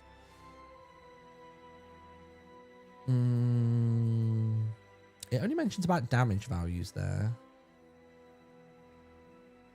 Crits are rolls with hope, so give hope and clear a stress as an extra. Ah, okay, cool. I will jot that down for next time. So crits, clear 1 stress and give 1 hope. Perfect. I'll jot that one down. Daggerheart, Misad, notes. Perfect. And the thing is I can just add, they can clear those things next session, which is good. Yeah, God, I can't believe how bad the dice rolls were, dude. Can you believe that? How many 2s and 1s did I roll? And I didn't want to, like, fudge the rolls and, like, make up stuff that wasn't happening on the rolls. You know what I mean? But it's fine. Like, I want to see the players succeed, so I'm not particularly bothered if nothing happens. I could have used my fear more, but I think where that battle went on a lot longer than expected for not particularly strong adversaries, I was just hoping that they would just batter them down. I'm even tempted, actually, on those elementals to maybe lower them a little bit, if that's at all possible. They're already lowered by 2 to bring them down to a tier 1. So I don't think we can really go much further. If I go to edit encounter, elementals... Yeah, the upscaling or downscaling technically can only go down by 2. But the fight wasn't dicey for them. As long as they survive, I don't mind. It might just take a little bit longer to take them out. They only have 5 HP, so they didn't have to hit that often. It was basically 2 mages and a minor would do it, but it's just they were also missing a lot of rolls as well. So yeah. Simply knowing that you'll never know what your party's going to do next, and therefore letting go of all plans and expectations is the best prep you can make as a DM. Yeah. That's why I've got these loose narrative beats. And then I'm just trying my best to improv through a lot of it. I think what I need to practice for next time or get my head around is how better to control a conversation from the NPC perspective. Because I felt like there was a lot of kind of non-progressive conversation that happened in the cave, if that makes sense. So I want to figure out how to become more comfortable with that. I'm excited that they got beer. So I had it be that if they were ever doing an attack that is within very close range of the rat and it's a failure with fear, then it would whack him one on the head. And I was potentially going to have it that he would flee, but I thought, no, you know what? We'll have him become aggressive. And unless they can subdue him or they can round out the fight before having to kill him, like if they decide they're going to kill the rat before finishing the elementals, then the rat would be gone. If they decide that they're going to just like sort the rat out, but they decided to try and restrain the rat and to do all that kind of stuff. And then they finish off the water elementals first, which is why the rat survived the encounter. So yeah, so that was kind of what I had in mind for that. So it'll be interesting to see how the other players deal with this on Thursday. Yeah, Thursday coming up, which is good. They were missing and engaging in PvP, which is actually hilarious. Yeah, it was fun. It was fun. Do you have anything for Cambridge, since it sounded like they were taking that as an option for somewhere to go? I don't, and I think I would probably ward them away from that. I would maybe take the reins a little bit and railroad them off to the east, because everything that I've got designed is at the Lush Copper Mines, the Fungal Forest, and the Tadpole's Rest. And then once they've done everything they need to over there, they'll pretty much come straight back over the world and head to Orchidia itself for the finale. Spoilers, but you know, it's about how the journey looks going to and fro from there.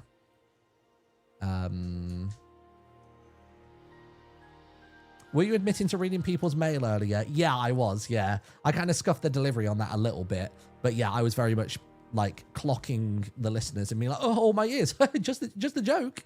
But yeah, very much admitting in character that I read people's mail and saying it in front of, you know, law enforcement of sorts, which was fun.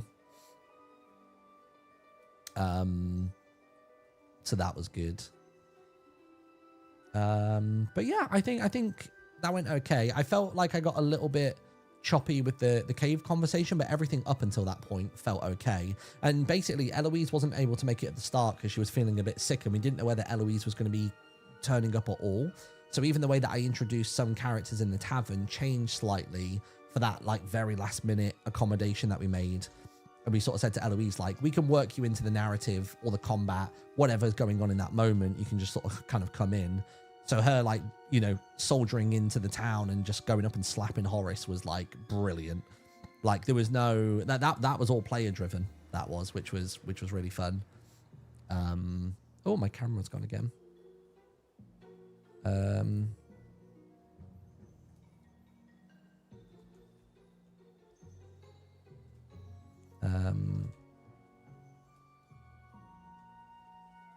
There we go.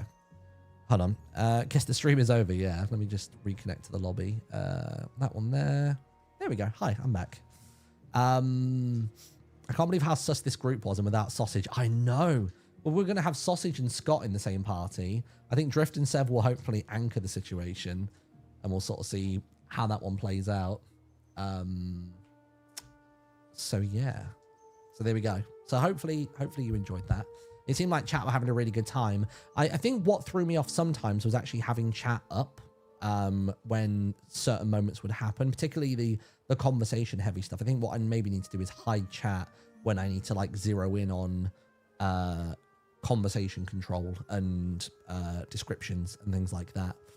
So yeah. Will it be the same adventure but with a different party? Yes. And the opening will be similar, but I probably won't even give them the option of going to the mystery cave. I think I will actually have them wander in to Merriport instead.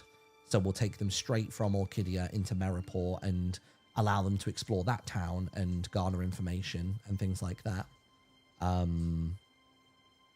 So yeah. So it's gonna be a slightly different trajectory. Some of the narrative beats are going to be the same, like the Tinkerer is a character that they will all try to find and encounter. But yeah. I'm sad I'm going to miss the other group because I'm camping and there's no service in the woods. Hey, the VODs will be there. We're streaming to YouTube. And yeah, that'll be that.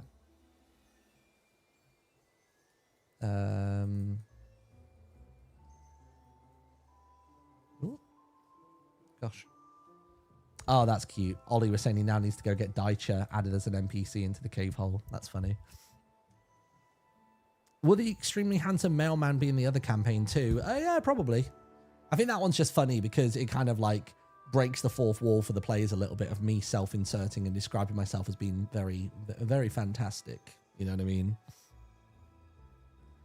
Did you know there's also a tomb in the Lost Crypt called the Tinkerer? I didn't. Is there really? Stop it. Yeah, no, that's a total coincidence. I like the idea that maybe he wandered there looking for things of magical properties and saw it and decided to adopt that title. You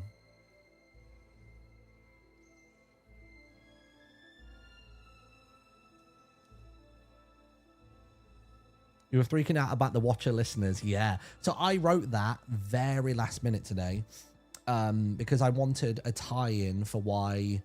Because having all 4 of them there looking for this bounty was a bit too simple of a tavern introduction. You know what I mean?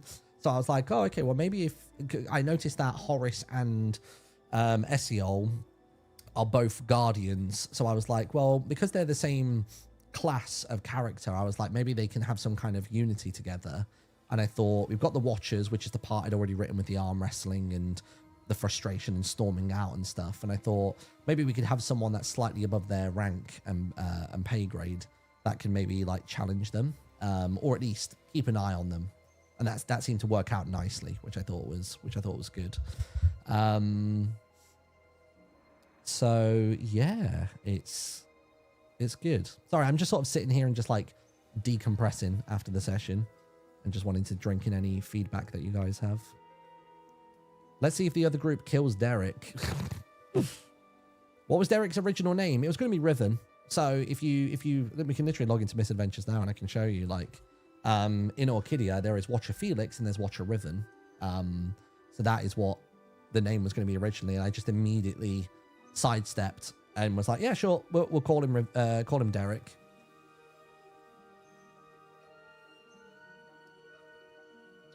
You know, I might just get enough credit for it being a killer voice actor. I don't know if I have enough range in my voice to do that. Also, I feel like Felix's voice changed quite quickly from... He had that really nice, like, raspy, like, like sort of thing. And he almost should have been, like, maybe, like, Scottish or something. That's kind of where I was feeling it. But, yeah, let me do... In fact, if I just full screen this, you can see it. So, I tried to incorporate in a lot of these elements. So, you've got Paloma at the bar. You've got Esperanza.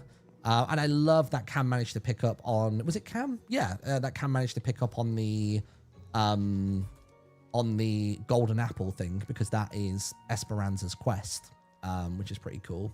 So that detail was brought in by them. And then, yeah, outside of here, you've got Watcher Riven, aka Derek, and you've got Watcher Felix, wherever the hell he's gone. Oh, there he is, Watcher Felix as well. What we don't have just yet is the grate back here, so I'm going to ask for that in the next day or two, which will be fun. And then, yeah, basically, I mean, you can even see it from here. Look at it. Tell me that's not an anglerfish. You can see it from miles away.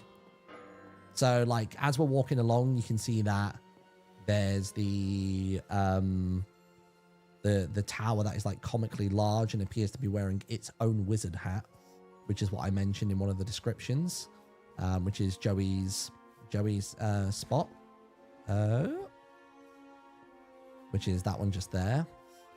And then over this way, where is it?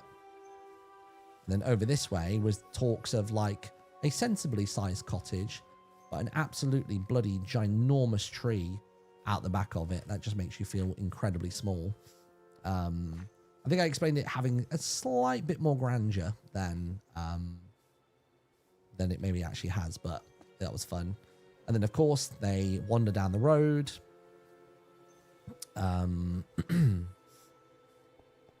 They wander down the road and they find their way into the community. I didn't take much time to describe. I kind of described the area over here. I mentioned how there's like honeycomb being used for the roofs, and I didn't actually mention the bell, which is a bit of a no-no for me. I should have done that really. I mentioned the bell, I suppose, in transit, and then this was the building I was talking about. So it's like packed mud and wood and all this sort of stuff, and like the crooked finger and the glowing green orb. And I imagine this here is where Felix was banging on the door and wailing on it, and then I came from over this way and stopped here and had the conversation and just shot off straight in that direction.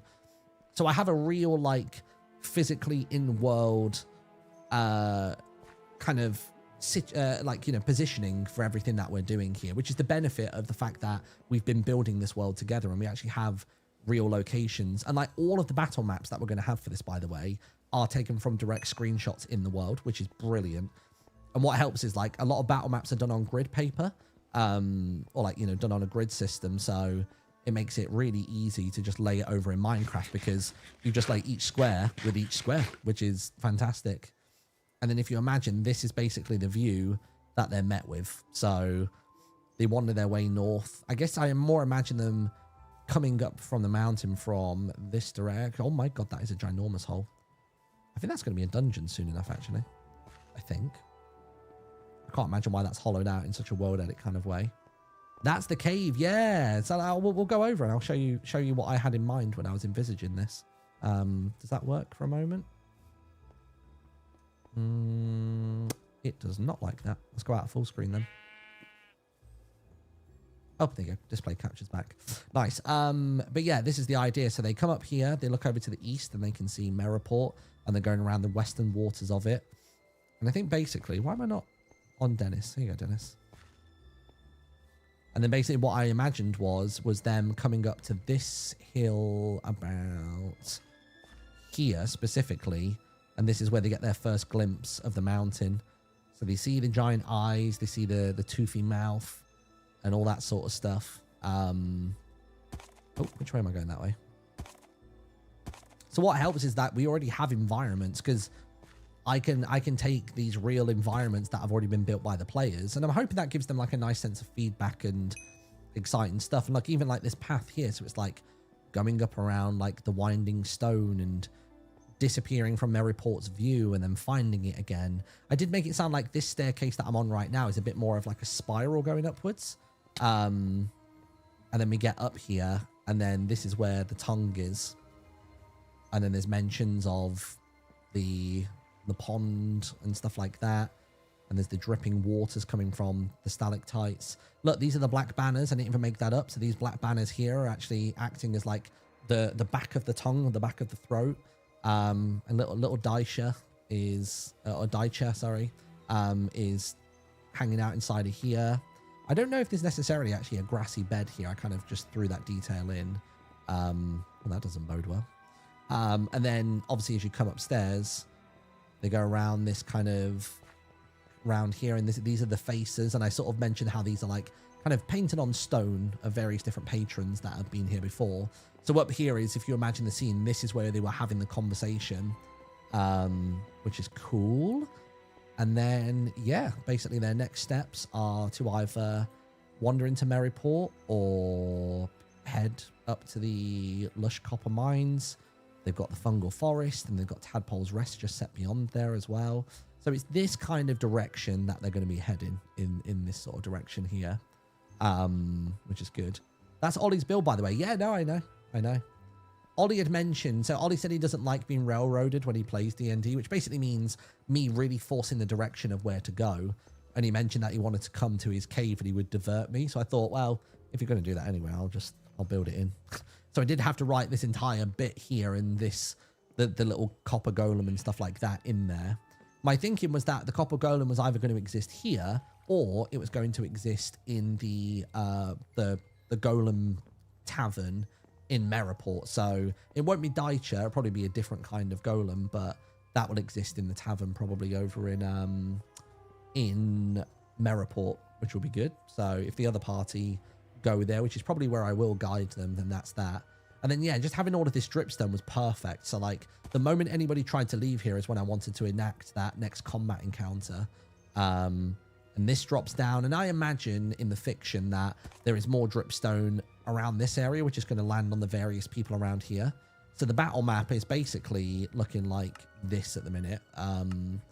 It's kind of not far from this. So that this screen you see here, this is the battle map for the beginning of the next session, which is good.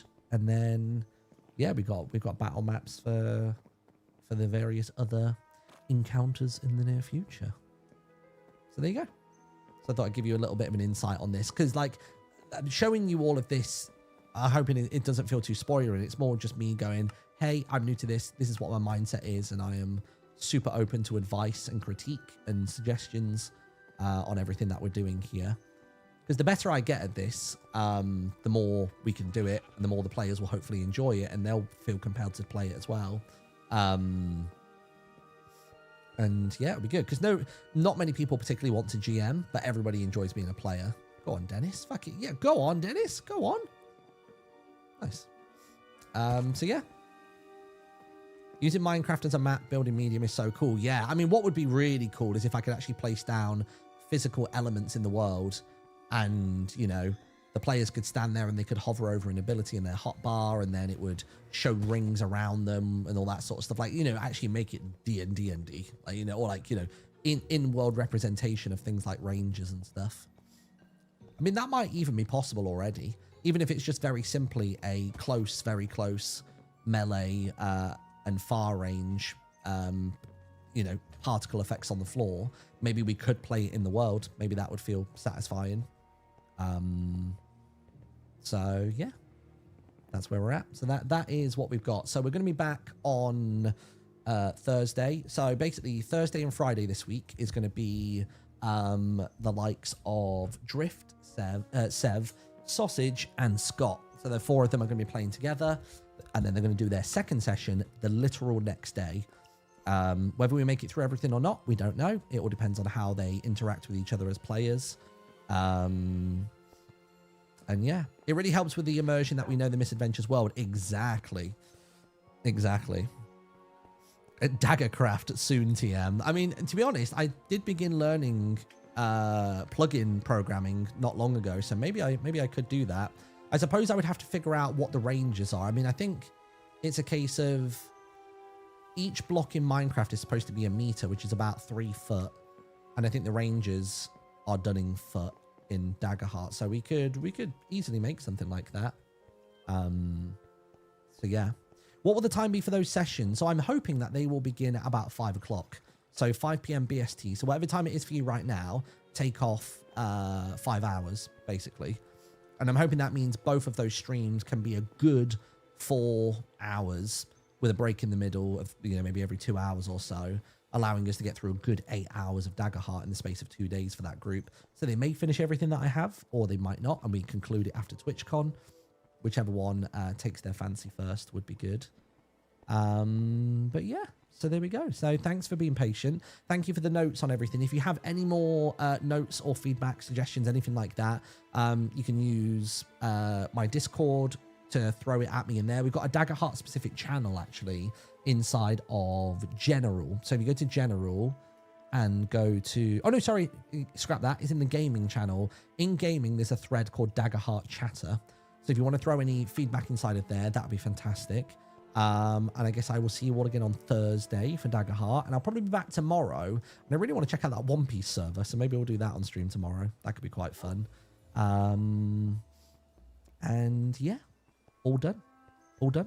Thanks again. And let's go find somebody to raid, shall we? Let's have a look. Twitch.tv. I think our next time I play with those guys as well, we're going to try and use Twitch Stream Together, which might be cool because then all the chats are merged together as well and combined. So we're going to give that one a little try. Let's find out who's live currently.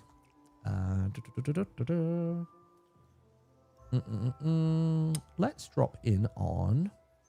Oh, let's go drop in on Sausage. So Sausage is going to be another one of our players this week. So Thursday this week, Sausage is going to be playing. So let's go and raid Sausage. Have a wonderful night, everybody. Have a great one. Thank you again for the support and the love and the patience with us doing this. The better I get, the more we can do it and the more adventures we can go on. And what might be cool is after this initial story, I can start writing individual stories for the individual groups based on their aspirations for the world. You know what I mean? We can take them on completely different tangents, but while still existing in the same reality, potentially. But yeah, have a great one, and I'll see you all in a bit. Good night.